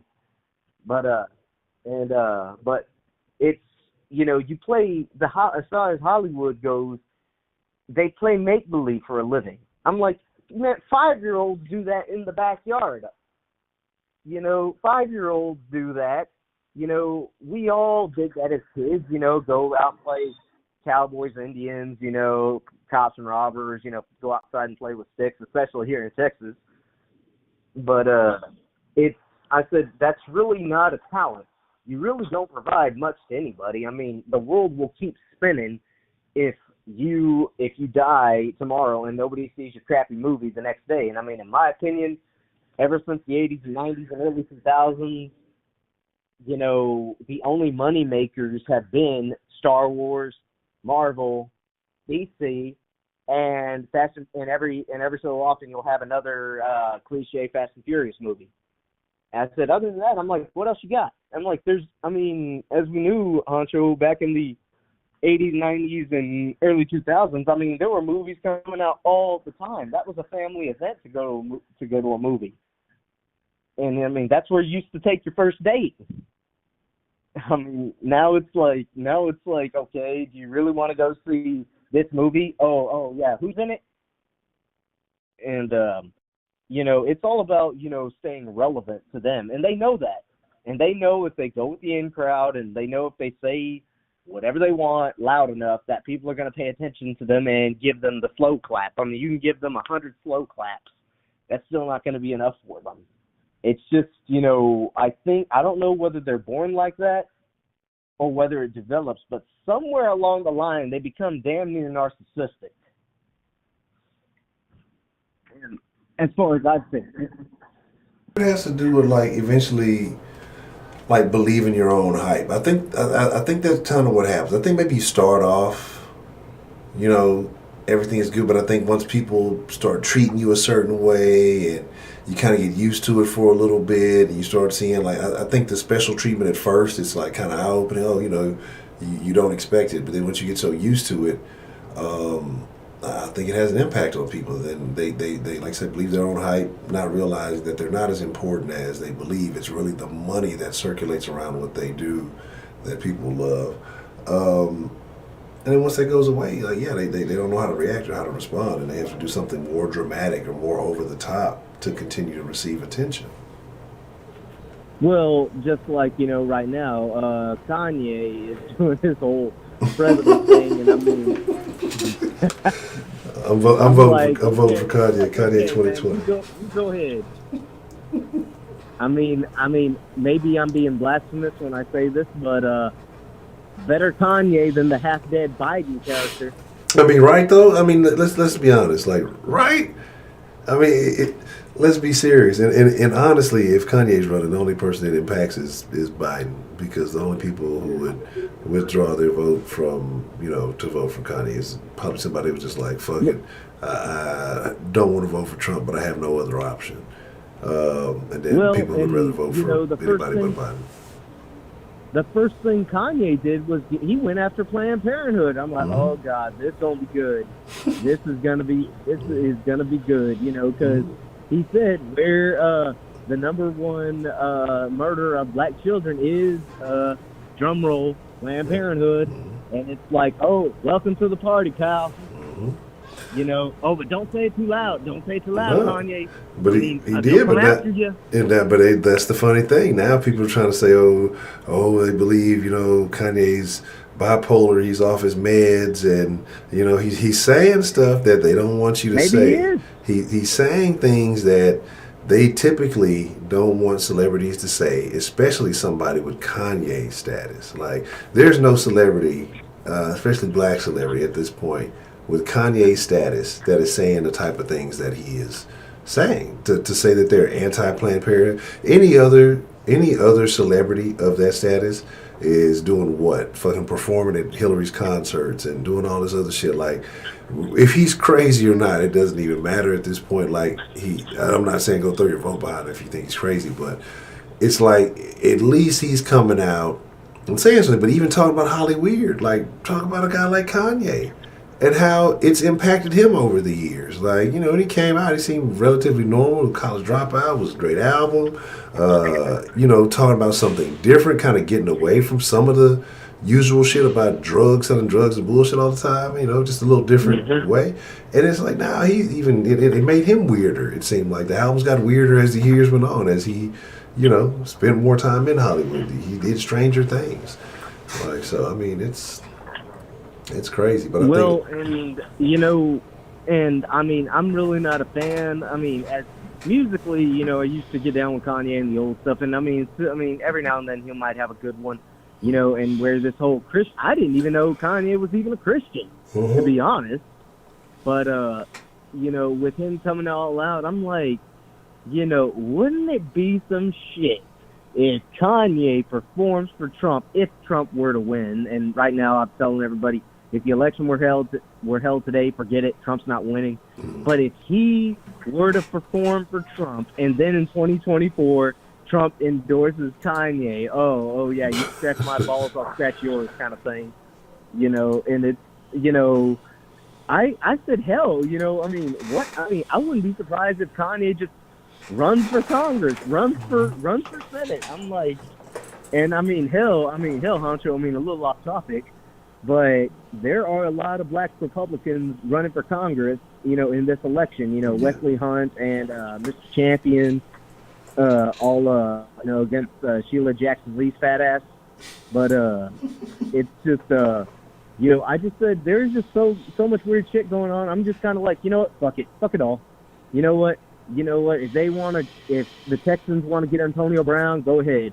If they want to, do this and that in Hollywood, go ahead. I do not care anymore. It's like, I've just seen way too much shit, too many American flags getting, bursting into flame. They cut down the 9/11, memorial flag. I don't know why that is considered honorable, but it's, and then these celebrities pretty much damn near endorsing everything, with their Maoist, ideas, of if you do not go follow the crowd, if you don't, toe the line, or if you don't, what the new term is, bend the knee, we're going to come after you. We're going to send the hounds. We're going to send the hellhounds after you, which, if you're just a normal individual, that don't really mean anything anyway, because what are they going to do? Troll you on Twitter? Ooh.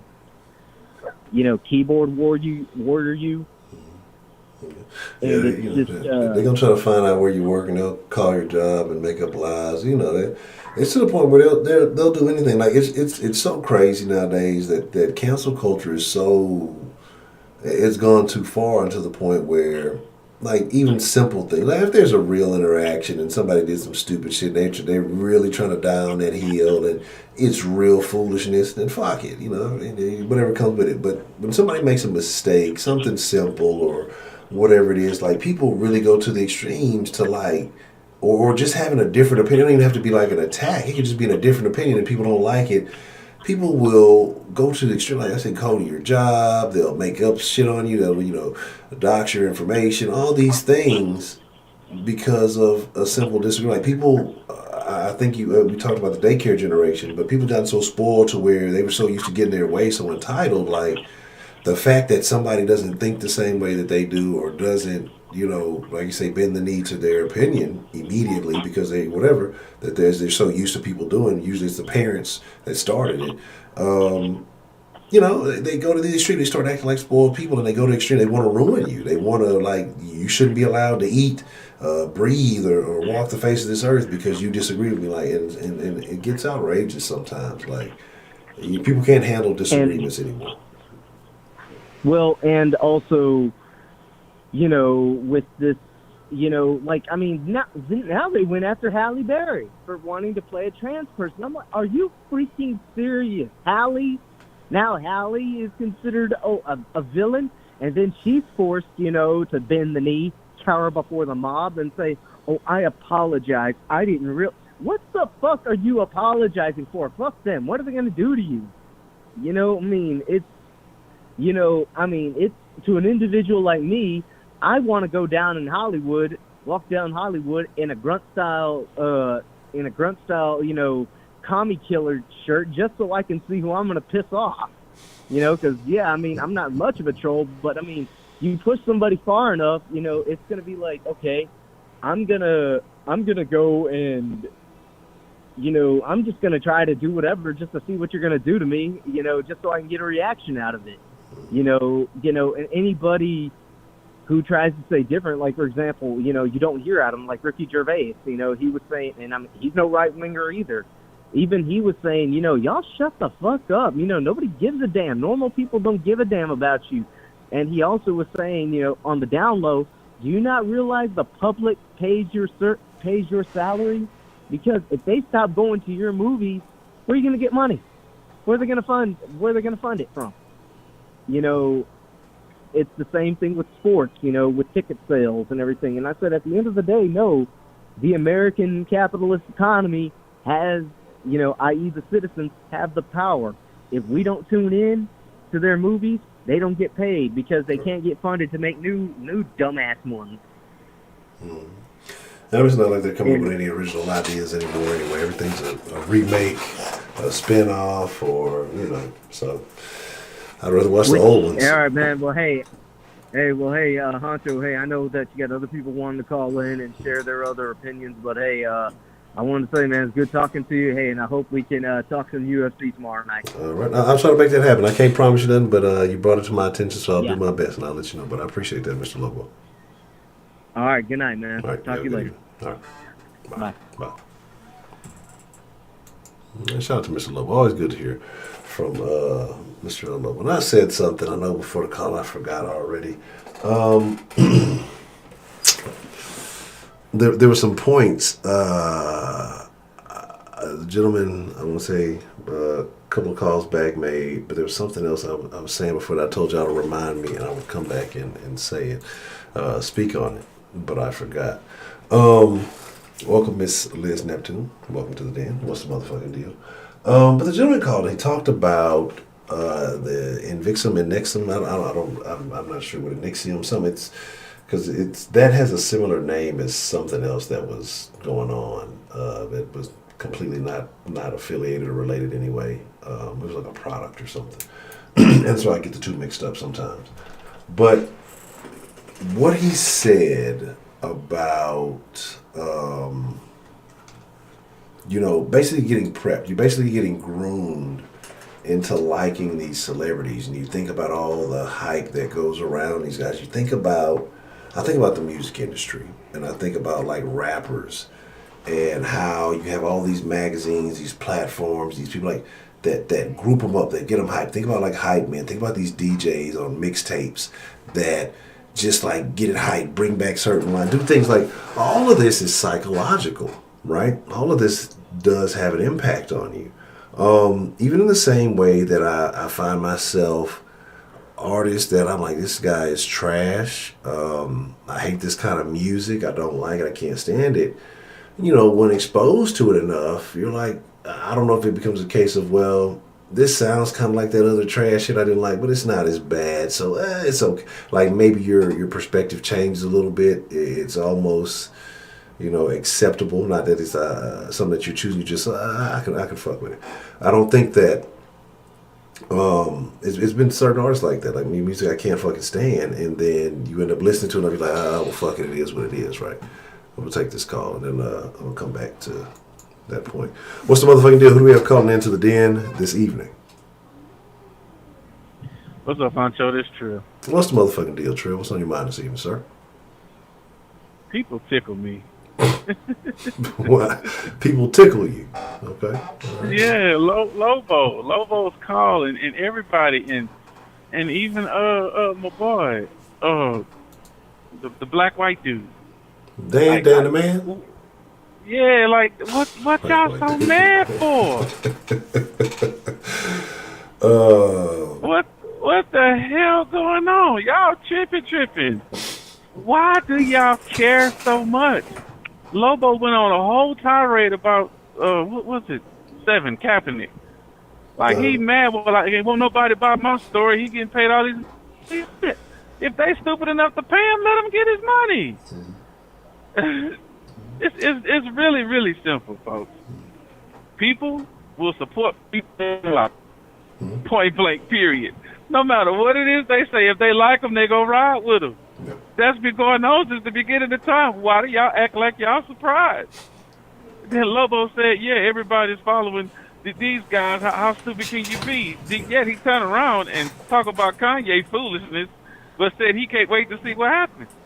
Ain't you doing the same damn thing? You just condemn them people for doing? I think that's hilarious. But that's like, we're all entertained by the tomfoolery. Mm-hmm. We like it as much as we try to condemn it or talk shit about it. We still watch the shit. Yes. All of us, not just some of us, because if we wasn't watching it, they wouldn't be doing it. So if they're doing it, somebody's watching. And it's got to be enough for somebody for them to keep doing it. It's really simple. If you don't like what you see, don't look at it. You have the freedom of choice. Why sit up here and look at something and then bitch about it when you could be doing something else? What you mad for? This is true. Turn the channel. Turn the TV off. How about you read a book? Improve yourself. This is what I'm saying. People love to complain so much. Why? Why? When it has nothing to do directly with you. Ain't got nothing to do with you. I don't get it. What's the motherfucking deal, Bad and Bougie? And good night, Miss Shonda. Yeah, the NFL season's gonna be over with. Niggas ain't finna play that shit. Shut up, DeMarcus. We don't talk about no sports in here. Yeah, I was wondering how this shit's supposed to work. With all these masks and shit under the helmet. It's gonna be hot. Like, how the fuck you gonna breathe? It's not gonna. That's why I've been. Y'all notice that I've been extremely cautious in the sauce that I always refer. If a season, because I really feel like they gonna try to get everybody's gonna get together. They gonna start trying to go through the motions. People gonna start getting. They gonna be like, fuck that. You gonna have guys, major names opt out, and they gonna be like, well, if too many names opt out that are critical to the success of the league, they're gonna be like, fuck that. You know what I'm saying? And they just like, we're gonna postpone that shit or something. Like, I really don't think it's gonna start as planned. So I don't want to watch a whole season of Pro Bowl games. I'm sorry, I'm not interested in that. Not at all. Yeah, and so that's what I'm saying. So I think it's gonna be interesting to see how the world responds with a lack of sports. But I saw the big three. I don't know if those were new episodes or if those were throwback episodes or whatever. But I saw some big three games over there. Liz Honcho tears his own underwear off with his teeth, face with hand over mouth, eyes smiling, starstruck, hands clapping, hands clapping, hands clapping. Just Sarah has been going in. I won't say that everything that Miss Just Sarah is saying is false, Miss Liz. Some of it isn't. Did Trill hang up on me, or did I hang up on Trill? What just happened? What's the motherfucking deal? Who do we have calling into the dead this evening? Oh, hello? Hello? Oh, cool. All right. I'm in. Hi. Hello. Liz. Liz, hello, Liz. How are you doing? Nice to meet you. Liz Neptune. So how did you stumble across the den, Miss Liz? How did I what? How did you stumble across the den? Okay, so actually, one of your viewers, Kay Grace, in the chat right now, she's actually also one of my viewers. I'm also a viewer. Okay. She had told me about your channel a couple times, and I was like, oh yeah, I'm subscribed. And so tonight I was looking for a live to go join and have fun, talk to people. And yeah, your live came up, Hollyweird. I was like, oh, this seems interesting. So yeah, then I clicked and here I am. Well, and also, I work in the film and TV industry, so I was like, oh, maybe I should call in. But I don't really know what you guys are talking about. I just came in like less than 10 minutes ago. So. Well, the way the den works, it's a little different. Like we generally have a main topic, and like I say tonight, it's Hollyweird. We're just kind of talking about the different random stories, the culture of Hollywood, just like I say, the various things that we've heard coming out. So nothing specific unless, maybe a caller wants to bring up a specific incident that bothered them involving someone, from Hollywood. But in the end, it's kind of a free range conversation. So, we may have a main topic, but if there's something else going on in the world or, just something that you'd like to discuss, you're always free to call in and, bring that up. But if you want to speak on something related to the topic, that's always appreciated too. So it's kind of up to you. Well, I'm actually thinking now that Grace probably told me to come follow your channel, because I actually have talked about Hollyweird on my channel multiple times before. Just my experiences working with upper management. And when I say upper management, I mean executive producers, directors, production coordinators, like all the people who basically run a set on like a movie, TV, commercial kind of thing. And I talk about actors and how actors are, especially the big famous ones, are some of the most psychotic people you will ever meet. And when I say that, I don't say it in like a joking kind of way. I mean, like, clinically, there's something wrong with them. Like, especially once you get to that level, like, there are just certain things that you have to do in order to get to that level, and it really kind of affects their psychology. I'm just kind of rambling now, but like, let's say in the way that they like, a lot of actors are always acting. Like, they never turn it off. And the reason is because Joe Rogan actually has a video that he talked about this, and it was explained very well. But it was like, a lot of actors, they are constantly in a state of trying to prove themselves.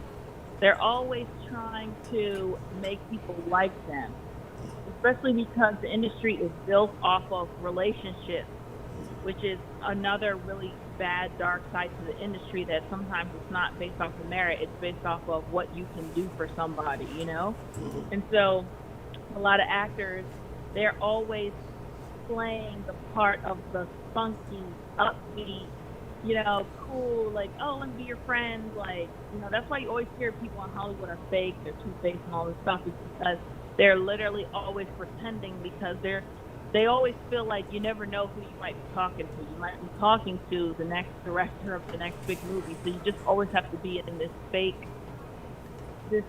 kind of like me mode, and it just doesn't turn off. And I've witnessed that so many times on set. I'm just like, what is wrong with these people? Like, they're actually insane.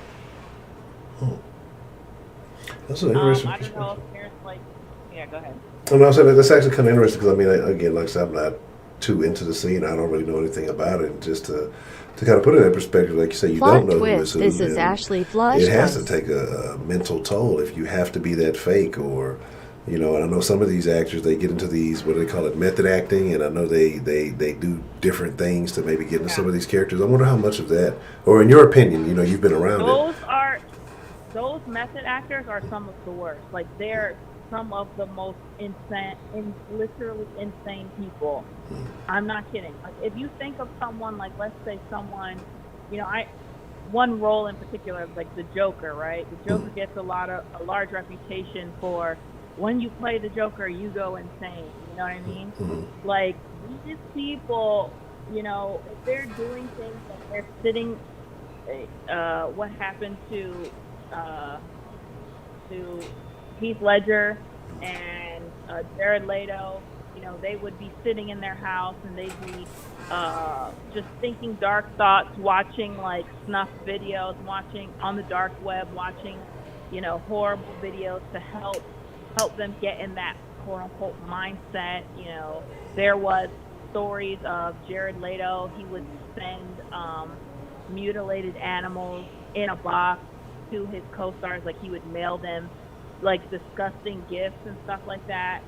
And the fact that they feel the need that they have to do all of this in order to portray a character, in order to pretend, should tell you a lot about the mindset of these people. Joaquin Phoenix, he's insane. Like he's absolutely one of the most craziest people ever.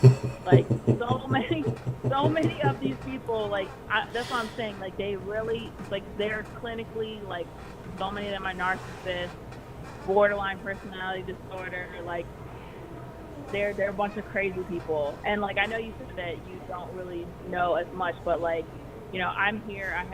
I can answer questions. I do have a lot of behind the scenes intel. I've worked directly with directors, like as their assistant and stuff, and I've even watched their Ask Liz if she knows any of them who tear off underwear with their teeth. Rolling on the floor, laughing tears of joy. Rolling on the floor, laughing tears of joy. Woman face palming, medium skin tone, thinking face. Perfect name for it. Like seriously. Yeah, because I mean, like I say, you're just looking from the outside, looking in, it's just certain things that don't seem right. I think to the normal individual, just like you look at some of these behaviors, it just doesn't make sense. But yet again, we tend to put them on a pedestal and validate their every action. And so I think we're just as bad in some senses.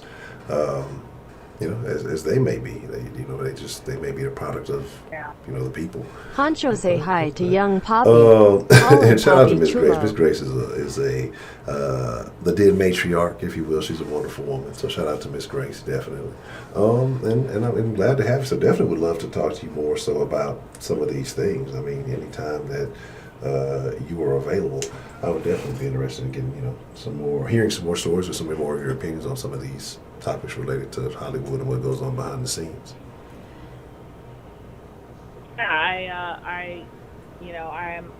This is what I do. I love talking about this, and I know what you mean when you say that, you look and you notice certain things aren't right, and I oftentimes feel like you guys were talking, when I came in, you guys were talking about free speech. Like, I've definitely, had a plethora of experiences. I still have experiences of where I can't really say what I think. I can't really, people will look at me and they'll be like, saying some stuff and they'll be like, right, and I'll just be like, I just don't even comment. I don't want people, whatever, because I'm not a warrior. I'm not a fighter. I just, I'm here because I'm a creative person. I'm an artist and I want to do my thing. I'm not here to fight whatever fight is going on, but like they definitely have the group think mentality. It's like cement rock in their mind. Like even today, like last night, I posted this clip of like Don Lemon from like I posted on my Instagram like from like 7 years ago, and he had completely different ideas on the Black community than he has now. Like completely different. And so I just posted it. I didn't comment or anything, and then I just have a ton of people messaging me about what he said and stuff. And I just like to do these things to gauge like how certain people feel, and it's just like it's crazy how people really do not like they do not accept dissent or like you have to agree with them. Like if you don't agree, like it is literally the difference between you getting a job or not. Yeah. Like I am a part of a lot of Facebook groups that post a lot of production jobs, like industry jobs and stuff. And I have seen people, post private screenshots of text messages, emails, all this stuff. And like they come up with some kind of list that they put people's names on, and you're basically a like do not call, do not work with list. Wow. And I know that there's a private one going around, but like the thing is like people will post a list, and then a lot of people usually reject it. They'll reject the list because a lot of us, especially if you know about film, you know about history of America, film history, you know that, during the 50s and 60s, there were blacklists that went around for people who were suspected to be communists. And a lot of these people did not work for many, many years. Some people killed themselves. A lot of people were investigated. They were investigated by the FBI and all kinds of crazy stuff. So people are really reject lists, but there are lists that go around because I've seen murmurs and little things here or there that if you say a wrong thing, if you support a wrong cause, you don't agree with what the industry deems as what they're going to say, then you're going to go on that list, and people are not going to. You're not going to get work. Yeah. Like the top people that have access to that list are not going to get work. I'm sorry. I've seen people saying, "Did I break the rule?" I can go now if that's possible. No, you're fine. Miss Liz is a new caller, so I like to let new callers express themselves. We do have a 10-minute rule that we try to apply. It doesn't always happen though.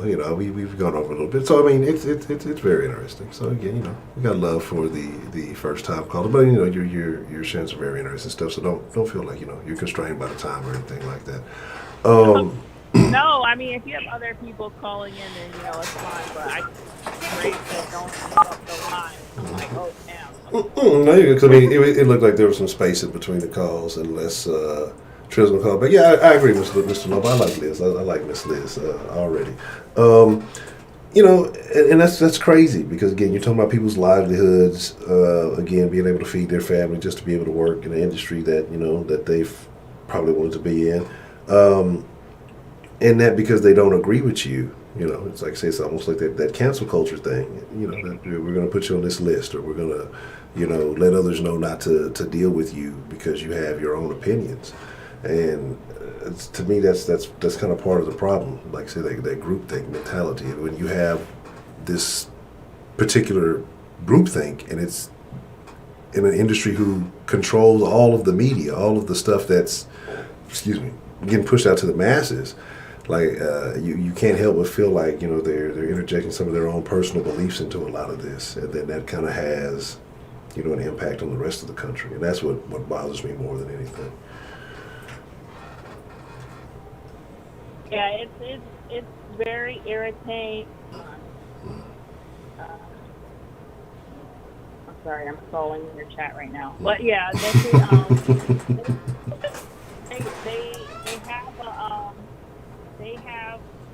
they don't like that. And something that really irritates me about Hollywood is, I mean, they consider themselves to be so progressive, like so far ahead of the curve, and when in fact that they're doing the same discrimination tactics that the rest of the country are doing. They'll be like, oh, we have diversity, we have, Black people, Latino people on our set, and then all of us will be in like the lowest position on the set. We'll be all production assistants, or none of us will be in a position where we get to be creative, or a position where we get to, have power, I guess you would say. So it's like, oh yeah, half of our crew is Blacks and Latinos. But all the Blacks and Latinos are assistants getting people coffee and whatever.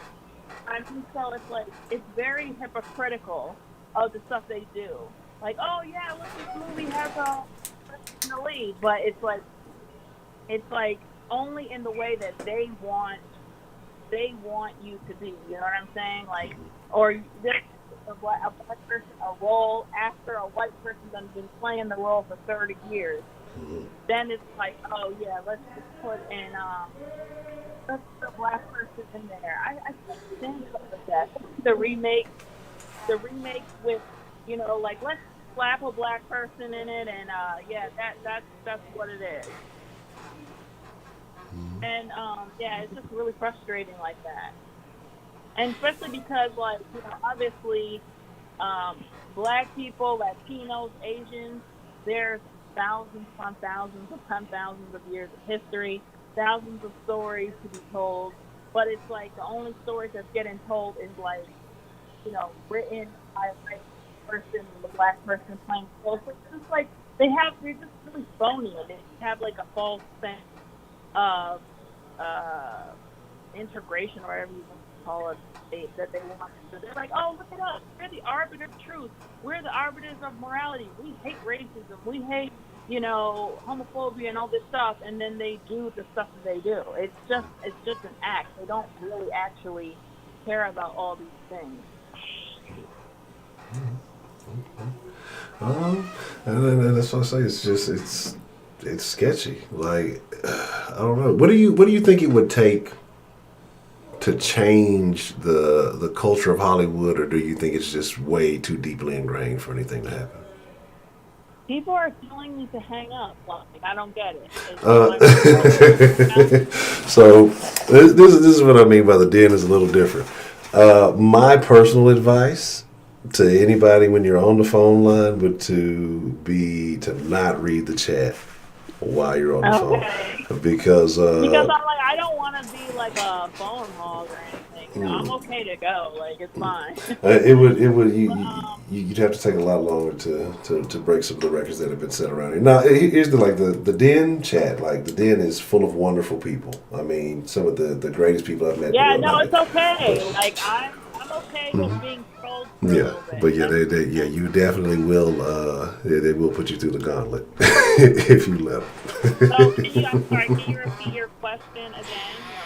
You said if anything can change. Yeah. What would it take to change it, in your opinion, or do you think it's just so deeply ingrained in the culture that this is just the way it's going to be? Well, my real opinion, I know Grace is telling me to hang the fuck up, and I'll go after I answer the question. But, like, my real opinion is that I don't think it will change. I think that I have a bit of a, like, black people and Latinos, especially, we're going to have to separate ourselves, because white people are only going to tell what they want to do, and white people are not going to stick their neck out. They're not gonna not take a job so that you can get a job, and I don't necessarily think that they should. I'm just being honest. My opinion. I feel like if we want certain narratives and certain stories to be told, we need to tell them. We can't keep asking them, like, please give us money. Black Panther made $1 billion. Please, money. Like, no, it's just. They're not going to do that. They're not going to not take these jobs. We have the resources. Tyler Perry, although his movies are not that great, he has the right idea. Now, if we can just get someone we need to get someone who has the entrepreneurship as Tyler Perry, and have him partner with someone who has the creativity, the vision, the quality of, someone else. I can't really think of someone off the top of my head, but someone that's really, really good at making films. Like, all right, let's say Ava DuVernay. She's a black female director, and she makes high-quality work. We need two of those people to come together and make something. I don't think it's going to change, because that would require someone else to take money out of their own wallet, and it's just not going to happen. We're going to have to just do our own thing. We have the tools. We have the stories. We can do it, but we just have to, like, do it. You know what I mean? And I try to do that too. I'm a filmmaker myself, so I try and do it with my own stuff. I'm just trying to talk about it, but yeah. That's what I think. Okay. Well, Miss Liz, I don't want you to feel any more uncomfortable with the den folks attacking, but I really am enjoying the call. But I definitely would like to talk to you more in the near future. I do agree with a lot of the things you're saying. So I am a fan of Miss Liz on the first time call. So I thank you for calling. Yeah, wait, we can. I don't know if your email is here. I've been getting into doing live streams lately, so maybe we can do like a live stream, like an actual stream. Yeah, that sounds where good. It's both. Yeah. Man, let me know. You can either hit me, like, say, on the denline. You can shoot a text message here, or denshowlive@gmail.com is the email I use. Either way, and let's link up. Let's make something happen. Wait, you said Den Show Live? Yes, denshowlive@gmail.com. Okay. All right, cool. All right, guys, thanks. I'm gone. I know you want to be gone. I'm gone. All right, Miss Liz. Appreciate the call. See ya. All right. See, Denfo, y'all are terrible people. Look, we got a first-time caller, and she's sharing wonderful stuff with us, and y'all just, I fucks with y'all, though. Well, shout out to Miss Liz, being a good sport. What's the motherfucking deal? Who we got calling into the den this evening?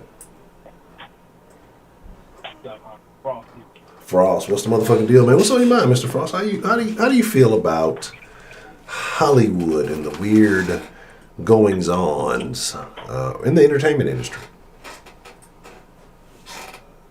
Well, I will say that thumbnail you have, Hollyweird, that is actually a perfect description of Hollywood because with as a whole, California as a state is beautiful, sunny skies, palm trees, beaches, and all that. But when it comes to Hollywood, from the outside, like when you look at the TV and the monitor, it's great. But I'm pretty sure everybody knows that from the inside, Hollywood is one of the filthiest places you know. No, that's true. I mean, you hear all kinds of stuff. Just sick stories coming out of there, things that are considered acceptable. I mean, just behaviors that nowhere else in society would we allow it. You hear of these things happening, in Hollywood entertainment industry, and I don't want to make it just seem like actors. We're talking music too, and all of these things, and some of these arts forms, cross paths or whatever. But it's disgusting stuff. I completely agree. Beautiful on the outside, real disgusting on the inside. Yes. I say yes. So pretty much every industry out there, every industry out there, it all starts in California. Literally, the music industry, the entertainment industry, the sports industry, even the porn industry. It all goes in California. It's pretty much one of those things where you go in one way and you come out another. Sometimes, unfortunately, people don't even make it out. This is true. So, like, is there a particular thing? And again, if there's no specifics, I mean, like I said, there's just so many. I definitely get it. But is there like a particular thing or story that stood out to you, maybe coming out of Hollywood or involving a particular actor or someone in the industry that kind of maybe changed your perspective on Hollywood? Because, growing up, everybody's like, I want to be famous. And, we all love actors and movies. They entertain us and all that. But as you get older, you start paying attention to stuff. So was there anything that kind of, like, changed the way you thought about individuals that are in that industry? Well, as far as that goes, it's mostly a two-way street because when it comes to Hollywood, you'll always have like these two types of people. On the one hand, you'll have the people who went into Hollywood and always came out in terrible shape. That child actor from That's So Raven, Orlando Brown. Mm-hmm. Yeah. Yes, he is one. That thing. He is one of those. Unfortunately, he is one of those prime examples. He is one of the most prime examples of if childhood fame hit me the hardest because I remember watching him on TV as a kid, and it seemed like he had a lot going for him. But then as Hollywood is, eventually it got to him, and look at him now. And then on the other hand, you got people like Tom Hanks and Keanu Reeves. Those type of guys who went into Hollywood and somehow managed to maintain who they are unscathed. So the bottom, like I said, when it comes to Hollywood, basically, no matter who you are, if you go to Hollywood, like I said, if you make the wrong decision, it will chew you up. Like I said, it will chew you up and spit you out. Yeah, I agree. What do you think it is about those that actually don't get, that seem to survive Hollywood? We talk about surviving all these people. Let's talk about surviving Hollywood as a whole. Like the names you mentioned, kind of like Keanu and some of those other guys. Like, why do you think they're able to survive Hollywood unscathed or appear unscathed at least? Well, I think the reason that they're able to survive is because it's one of those because because it pretty much mostly comes down to it pretty much comes down to either the mostly it comes down to like pretty much like mostly how mentally strong you are, and mostly like never forget where you came from, and that's pretty much how I. Mr. Frost, hold on one second. I'm gonna pause you just 1 second if you don't mind. I'm sorry. Give me just a second.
I apologize for that. And Mr. Frost, you still there? Okay. Anyway, what I was saying is, like I said, I really feel like when it comes to people like that, I think the reason why they're able to go into Hollywood and come out unscathed is because it mostly just comes down to stuff like either mental toughness and like never forgetting where you came from, because I think guys like that, I really feel like that even when they were young, they knew what they were getting into, and they did everything in their power to make sure they wouldn't succumb to it. And also I think it also comes down to, like, remember, they never forgot, like I said, they never forgot where they came from. It's kind of like me when I was in college. Of course I kind of did get sucked into some things, but I never let it fully consume me, because like I said, I'm one of those people where I never forget where I came from. Well, that's something I think that's very important.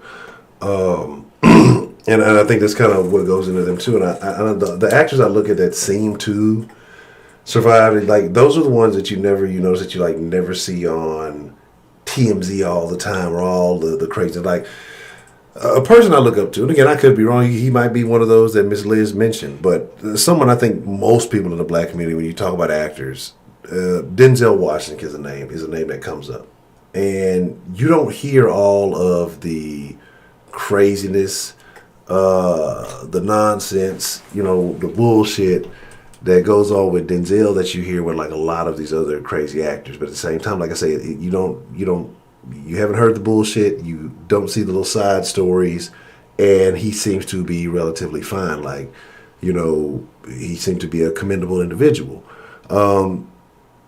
It's like he's there, but it's like almost he's not in the mix. I don't know. Maybe I'm right. Maybe I'm wrong. Probably wrong, but this is just my assumption.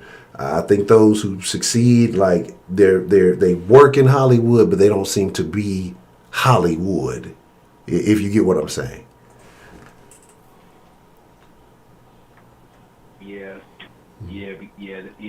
I pretty much chalk that up to someone being like half and half, like they pretty much arrive, do what they have. They pretty much arrive, do what they have to do, and then they leave. Mm-hmm. Yeah. I think that's kind of how you gotta handle it, because you get caught up in that culture, it gets crazy.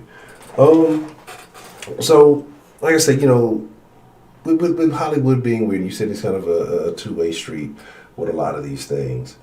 Like, do you think that has an impact on society as a whole? Do you think like some of the values that it seems like Hollywood seems to push forth, do you think that gets into the entertainment? Do you think that affects the rest of society?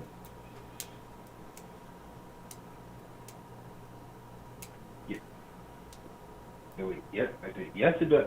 Yes, it does affect society a lot. It's because it's one of those things like when you see it's like when you see people in the when you see people like when you see people in the music and you see people on TV, it's pretty much like Hollywood. Hollywood to some people is pretty much like a dream. It's pretty much like a dream. It's pretty much like a dream or fantasy. It's one of those things that always make people, mostly young kids, go. Always make kids go something like like maybe I could do that. Maybe I could be like this person. They say never. That's the thing. They always say never meet your heroes, which is something I don't believe in. But my only thing is you can't meet your heroes, but you can't meet your heroes. Just don't do everything they did. Yeah, yeah. I think that's the thing too, because I think that we as human beings, like we have this habit of putting those people that we view as out of touch.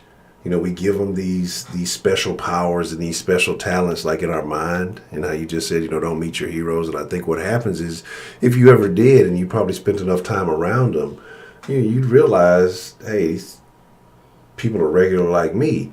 And what I think that does with a lot of people is when they realize that, then they start to reevaluate themselves. And then, when you give people a special label, or they just have this special talent, or they were lucky or fortunate, like that gives you an escape, excuse me, not an escape clause, but basically it gives yourself an out. So I don't have to hold myself as accountable. Well, the reason why I didn't do it is because I didn't have this special talent, or I wasn't, this, that, or the third. But then, like you said, you meet those heroes, you meet those people, and you realize, shit, they were just like me. You may fool around and become more disappointed in yourself than those people. And so, like I said, I think it's a lot of different levels to the whole deal. Anything else on your mind about like Hollywood and Hollyweird and what's going on in that the entertainment industry? Yes, like I said, but as far as Hollywood, like I said, it can have a big effect on a lot of things. It can have a big effect on people. It have a big effect on yourself. But if it's one thing I know is that, especially with what's been going on lately, like I said, if it's the one thing that Hollywood always affects on and always seems to be its number one victim, it's marriages. Really? Oh, why do you say that? Yeah, because because when it comes to, like I said, because it always has, like I said, think about the couples. Will and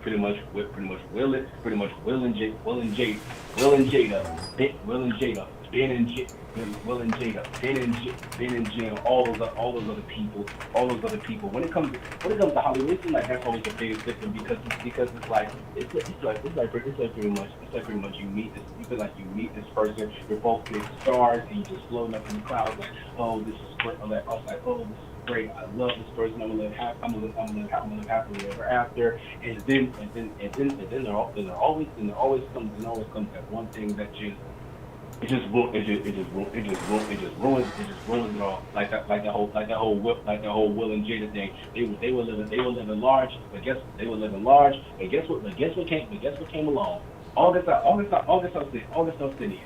And same with all these couples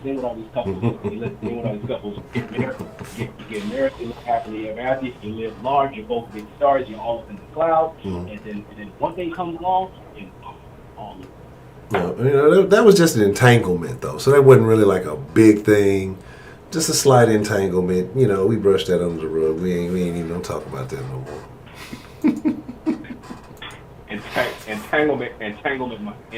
Entanglement, my ass. That's basically a fancy. That's basically a fancy way of saying cheating. Okay. Anyway. To wrap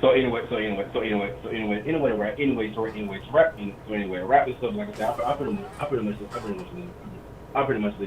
leave with this. Like I said, Hollywood, like I said, pretty much Hollywood,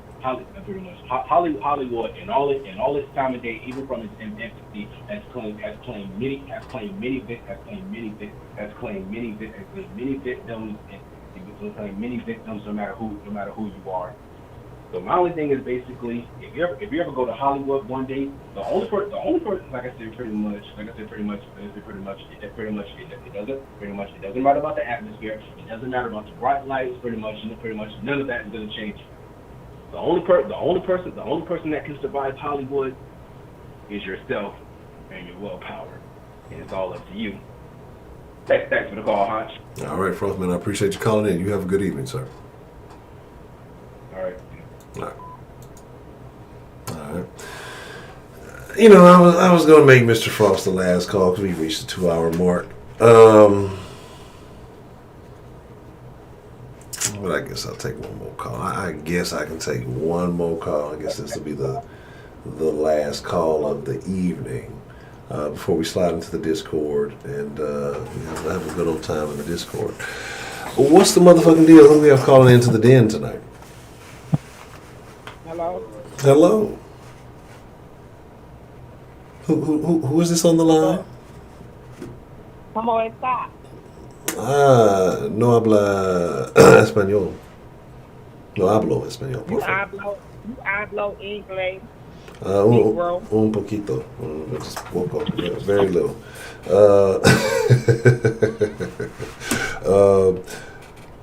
Miss Rashida, how are you this evening? Yeah. Mm-hmm. I'm doing good. I'm just trying to stay hydrated. You're trying to stay hydrated? What are you drinking to stay hydrated?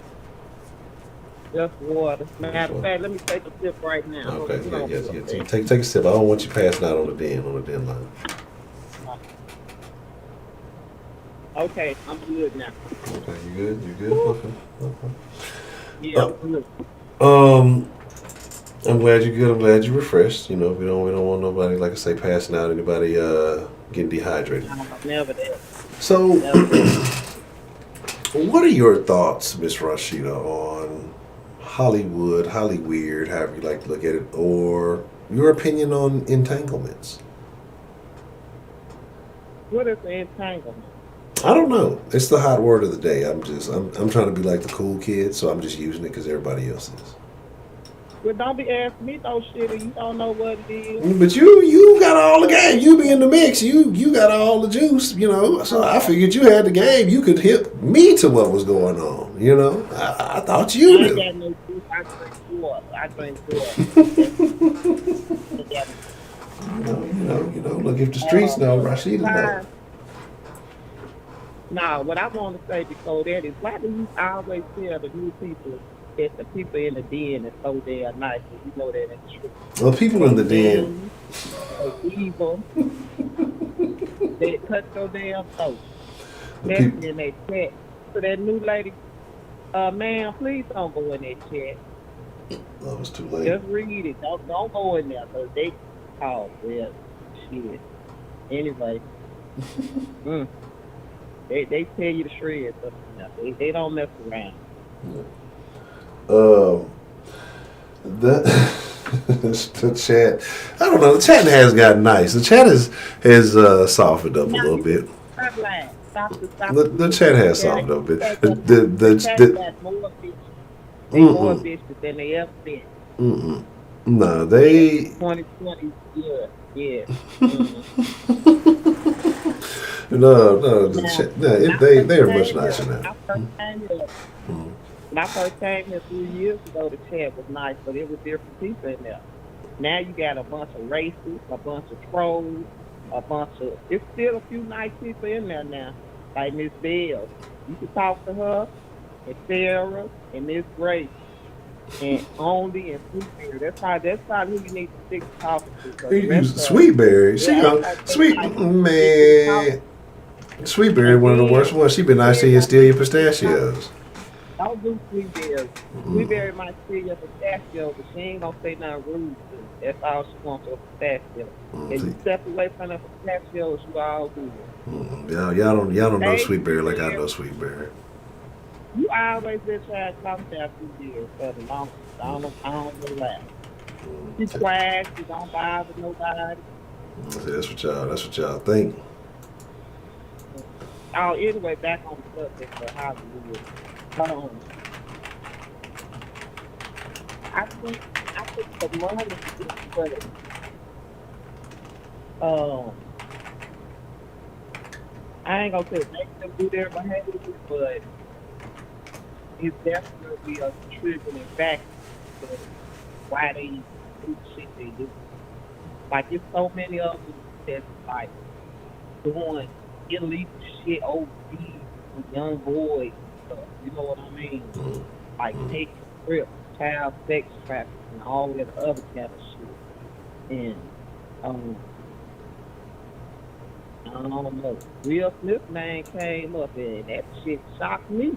I'm like, how the hell he was involved in something like that? What could possibly be? I ain't gonna say he was involved. I'm saying rumor had it.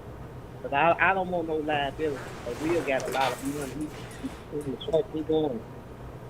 But Tisha Campbell, the one said to Will Smith, if you listen, I ain't say that shit. That was Tisha Campbell. Mm-hmm. You know, the one they say you was messing with her husband, Dwayne Martin. Mm-hmm. Y'all been lovers for over 20 years. Yeah, she the one tried to say you was involved in this shit. I ain't know nothing about it since you dropped that down. Mm-hmm. Mm-hmm. Yeah. But anyway, when it comes to them, to the celebrities, that you're not gonna find that shit in mainstream movies because they got their money and their power. But when it comes to like the gospel website, they can't control it. So you're saying a lot of shit about celebrities on that gospel website and the blogs and shit. People that don't give a shit about how the celebrities feel. Mm-hmm. So see, when they got money and influence and can dine sell your newspaper, then it's certain things you ain't gonna be able to do or run. And then they can also sue you.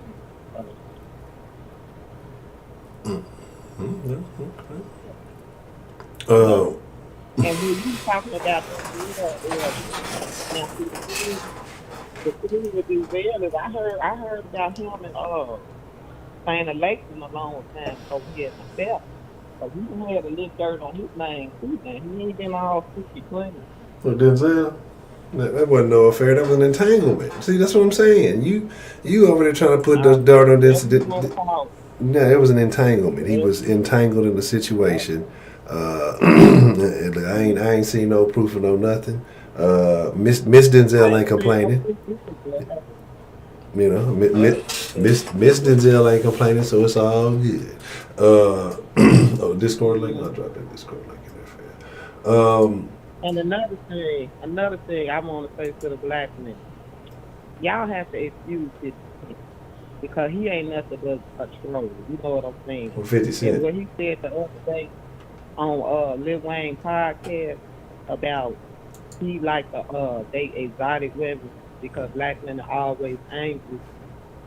That wasn't nothing but an attempt to troll black men. As soon as y'all get up in his DM, he probably gonna slide back in y'all DM trying to holler. Y'all can't. Did you get in the DM? No, what I know he a troll. Mm-hmm. I know he trolls. That's what he do. He always saying shit like that. You can't pay him no attention. Look at the women he done dated. I mean, he dated exotic women. It's a privilege or something.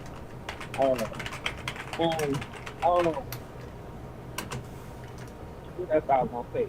Billy Fox, come on now, and Julia Roberts. I mean, his baby mama is just a regular black woman. Come on, Billy. Why you messing with the black woman? Ain't nobody bothering you. But you know, did it make you angry when he said that? Well, what? No, I don't give a fuck. I thought you and 50 Cent used to talk. You should know that now. That things people say for some things might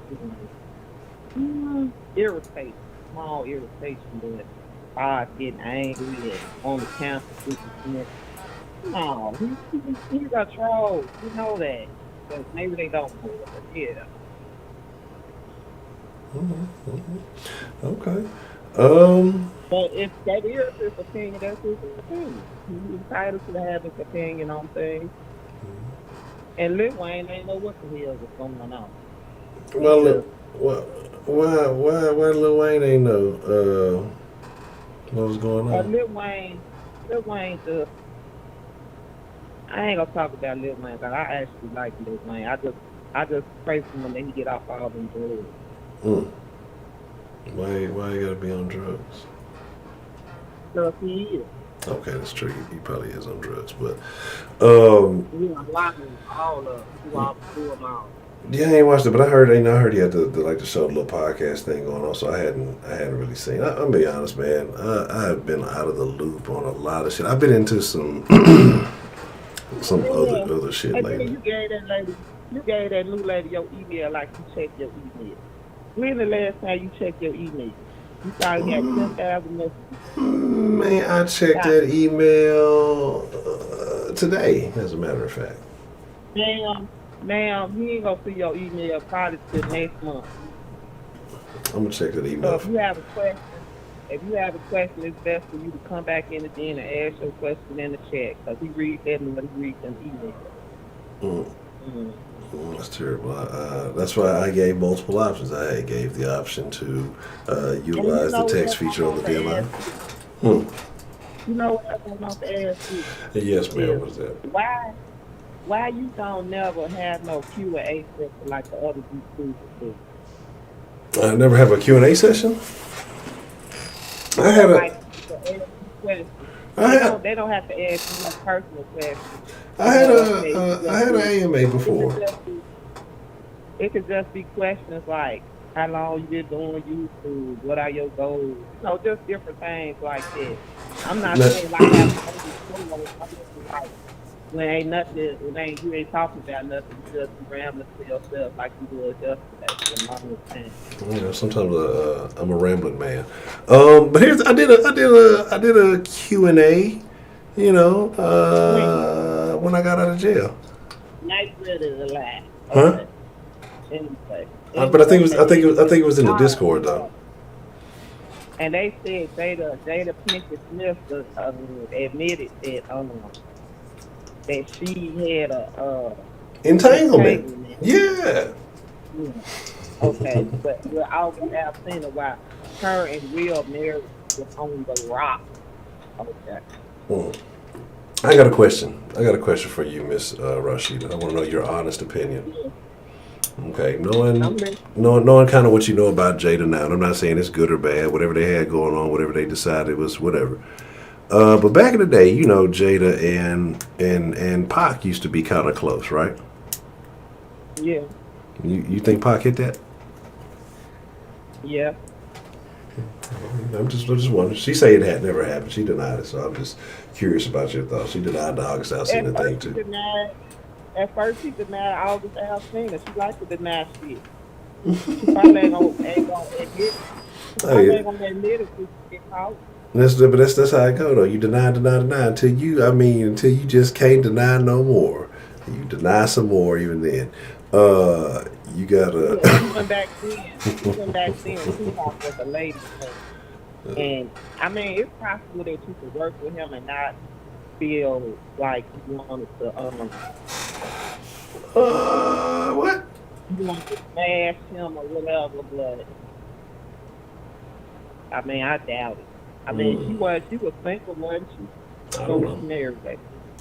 I don't know. I think she was single. She was. It seems like they had like a friendship or a chemistry or something. I'm gonna go with he tapped in. Okay. I wouldn't. I wouldn't be surprised if he did. Okay. All right. Okay. And I think some of the people in the chat are in agreement. Look at Tupac now. I don't care if nobody say that was a fine brother. And then he had the big pack and we had some of the prettiest. I don't know why I talked to you once again, because you was a man. I'm just. Yeah, so I'm gonna move along. Okay. I appreciate it. You will. Okay, thank you. Okay. You know what I noticed about women? They don't like for you to talk about how fine another man is. They act like there's a conversation that you supposed to have with another woman. Really? That's unfortunate. Like if I'm saying something like that, my brother's like, I'm not gay. You don't have to be gay. I got a question for you, though, right? Yeah. Okay. And you're right. You can listen. There's nothing wrong with saying, "Hey, that's a handsome gentleman over there." There's nothing wrong with that. Do you watch reality television? Do I watch too? Reality. Well, that can be reality television, but like the reality television that they show on regular TV or cable, not the stuff that you have to go on the websites for. Did you ever used to watch like Flavor of Love? Flavor of Love. Yeah. Do you want to know the truth or what? Yeah. Did you ever used to watch it? Did you ever watch Flavor of Love? Yeah, I have. Okay. All right.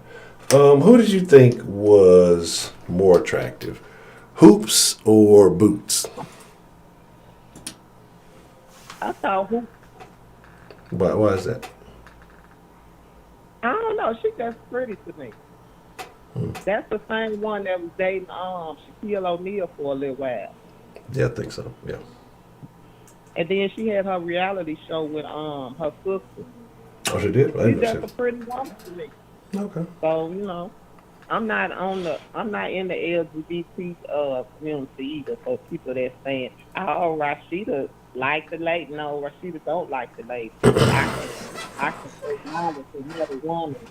You should. I ain't acknowledging her beauty. I'm just acknowledging her beauty.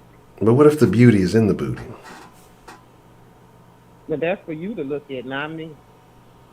But can a woman admit that another woman has a nice ass? What? Can a woman? I mean, you said it's okay. You said it's okay to compliment other people, right? Only men get questionable. I said it's okay for you to compliment her beauty. Okay. I said you can compliment her But a booty can be beauty, right? Like, thank you, Miss Liz. I know I like Liz for a reason. I do too. I'm just, and it's not even that I'm trying to be, I just have to. It's like for scientific research purposes. You know what I'm saying? It's like Pokemon. You feel me? I got to put all the asses in my Pokédex. You feel me? Yeah, damn it. Moving right along. No, see. I wouldn't ask you if another man had nice ass. Come on, like,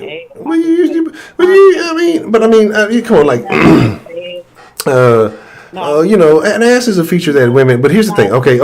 But here's the thing. All right, true or false? And ladies and y'all know how the deal works. We talk to somebody in the chat, on the phone. People in the chat it's an active participation. No. Because here's what I'm saying. Right. Okay. So when a woman is in the mirror, once she's gotten dressed and put on an outfit, what are the first three things that she checks when looking in the mirror? And ladies, I'd like to know y'all's thoughts too. The first three things that y'all check when y'all look in the mirror. You said the hair, her makeup. If she got no makeup, and make sure her outfit look nice. Okay, and what is entailed in making sure the outfit looks nice?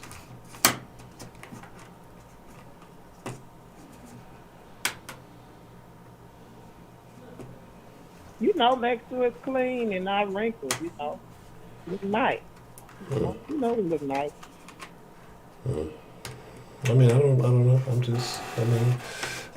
Look nice could be a lot of things. You want to make sure your breast sitting up, and you want to make sure your ass is sitting up. So you're telling me that the ass is something that you check when you're making sure you're doing your pre-public beauty check, right? As a woman, you say you're checking on the titties, you're checking your face, make sure the clothes are that. But the ass and the breasts are part of the check. That's what you would say? Yeah. Okay, so the ass and the breasts are part of the beauty. So we're talking about beauty. And so I asked if a woman had a nice ass, which is part of the beauty check that you just admitted to, right? So that's something women check as part of their pre-public display beauty checklist. So why is it wrong for me to ask that? If you check a man, I don't know. I don't think niggas go out and say, let me check my ass, make sure my ass looking good before I go out. So it's like you wouldn't ask a man that. Huh? Well, when I'm referring to a man, I'm automatically making a reference to a specific type. I don't know what the Look, okay. I haven't had alphabet cereal in a long time. You know what I'm talking about. You know that. You know. You know exactly what I'm speaking of, Miss Rashid. When I say man, I'm referring to what most would consider a straight man in the United States of America. Other countries. Non-straight men are still men. So what you trying to say? Are you trying to say non-straight men are women? Depends on how they're feeling that day. I guess people. What is this thing? We have this switch, this fluidity, gender fluidity. So I guess it could be. You might have to ask, right? So I don't know. Yeah. So this is the day and age in which we live. So I can't. That you know what? I don't think we should be talking about those people because I think we might get in trouble. So I think we should move along. Well, I'm a grown ass man. I can't get in no trouble. They're gonna attack you in the comments. Yeah, I've already been attacked. I only got. Remember them? One of them came on another video. Yeah. You didn't even say nothing, and them teas saying that you remember. Exactly, that's what I'm saying. One of them popped up on another video talking shit. I ain't even respond. I don't want no plex. I don't want no problem. I'm a peaceful man. I don't want none either. Yeah. So, this is where we are now. But okay, all right. Anything else that's on your mind, Miss Rashida? Is that your chest still squeaking? Lord have mercy. Yeah, that's what I'm saying. Sweet Berry the Den Chat. Everybody being nice. I'm telling y'all. Everybody being nice. I'm telling you, everybody been being nice. The Den Chat has gotten much nicer. The Den Chat is like 32% nicer since I've been back. Since like the comeback after this. It's like I use that like as a time frame marker. So like after the return from vacation, the Den Chat has been like nicer, like 32% nicer. Nah, that thing is kind of having me. I think you better go down to single digits. I don't know if it's bad. I'm telling you, it's gotten way too nice. I'm telling you, it's like the Den used to be. Like, the Den has cooled out when Big M come in here and like it's pleasantries for the most part. You know what I'm saying? We can't even think about it. Tonight is Friday. It's supposed to be Den Show debate night. We ain't even got nobody debating about nothing. Nobody's beefing. Like it would be 3 or 4 beefs easily, and then people still want to beef and they ain't get to their call. Like we had to cut debates short and stuff. Like people don't want to debate no more. Everybody just kind of happy, hunky dory, and it's got a lot nicer in the Den. I thought tonight was karaoke night. Where is Hollyweird shit come from? We finna get a karaoke. We finna get a Discord right now. We finna get in the Discord and get on some karaoke. I'm thinking I'm picking up my song right now. You finna be in there? You gonna sing? Yeah, nah. You supposed to come in. I owe some Teddy Pendergrass from way back, but I ain't finna sing that one. Good.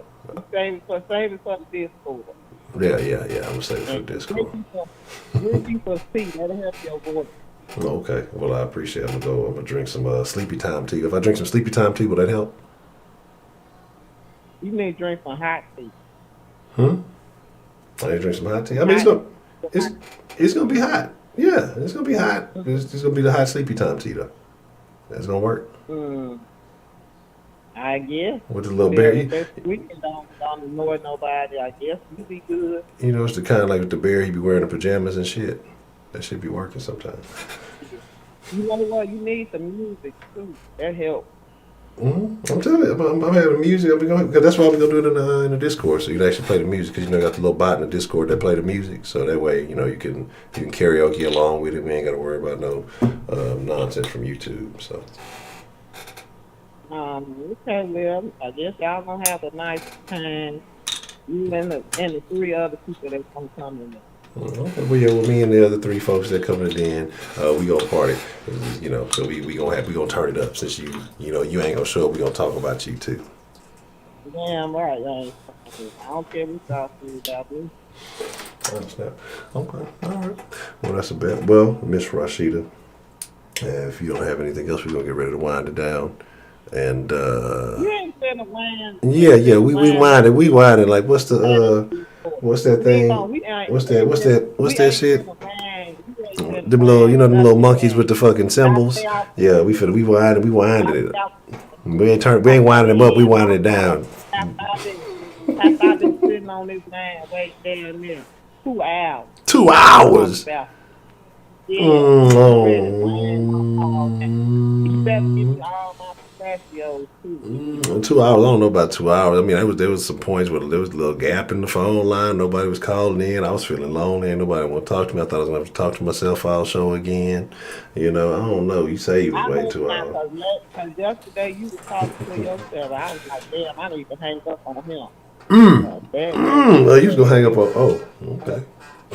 Yeah, I want to hang up on him. I was like, oh, Honcho.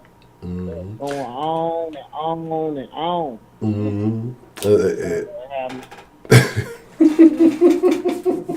And that's what I'm telling you, Liz. That's why you sometimes you gotta go AWOL in the den.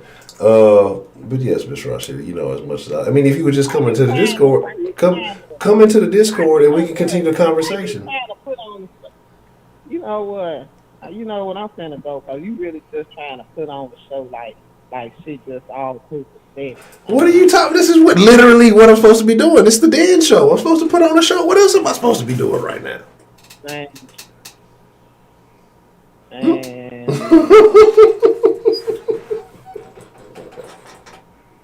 Miss Rashida, you know I love you, Miss Rashida.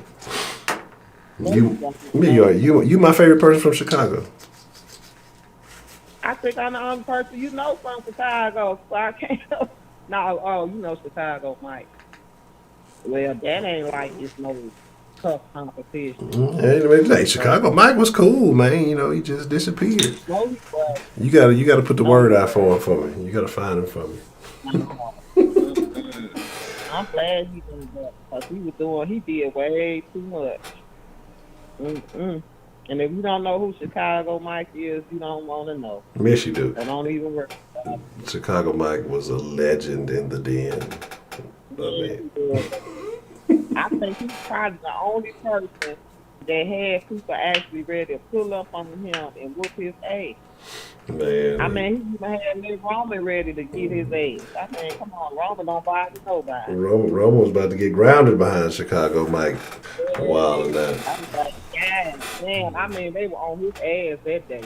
Yeah, but anyway, I'm gonna let you go. Then y'all have a good evening. Stay safe. Rona free. I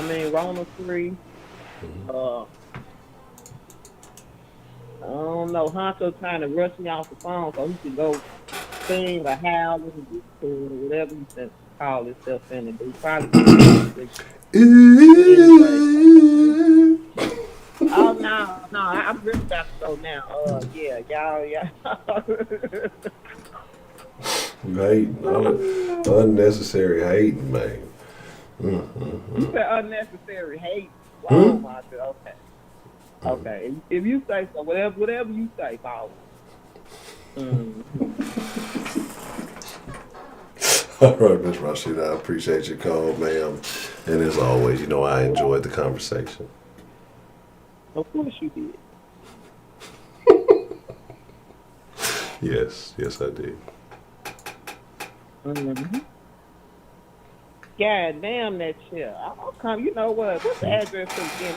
Oh, that's what's up in the garbage. While you on the way to throw it in the garbage, I'm gonna be on the way to come hang up your phone. So we gonna be both heading in the wrong direction. Oh yeah, damn. Oh wow.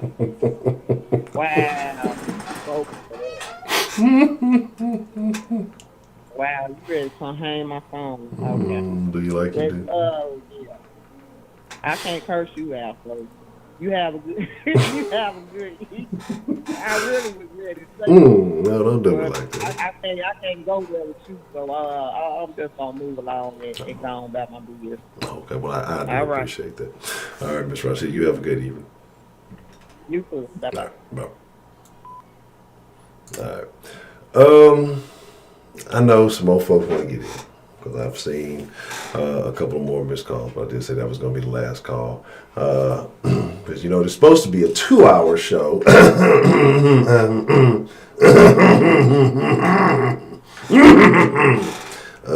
But, we have a little extra. It's all good. It's the weekend. And I did miss a day this week, so ain't no harm, no foul. And I'm thinking about a Sunday night confession, so be on the lookout for a Sunday stream.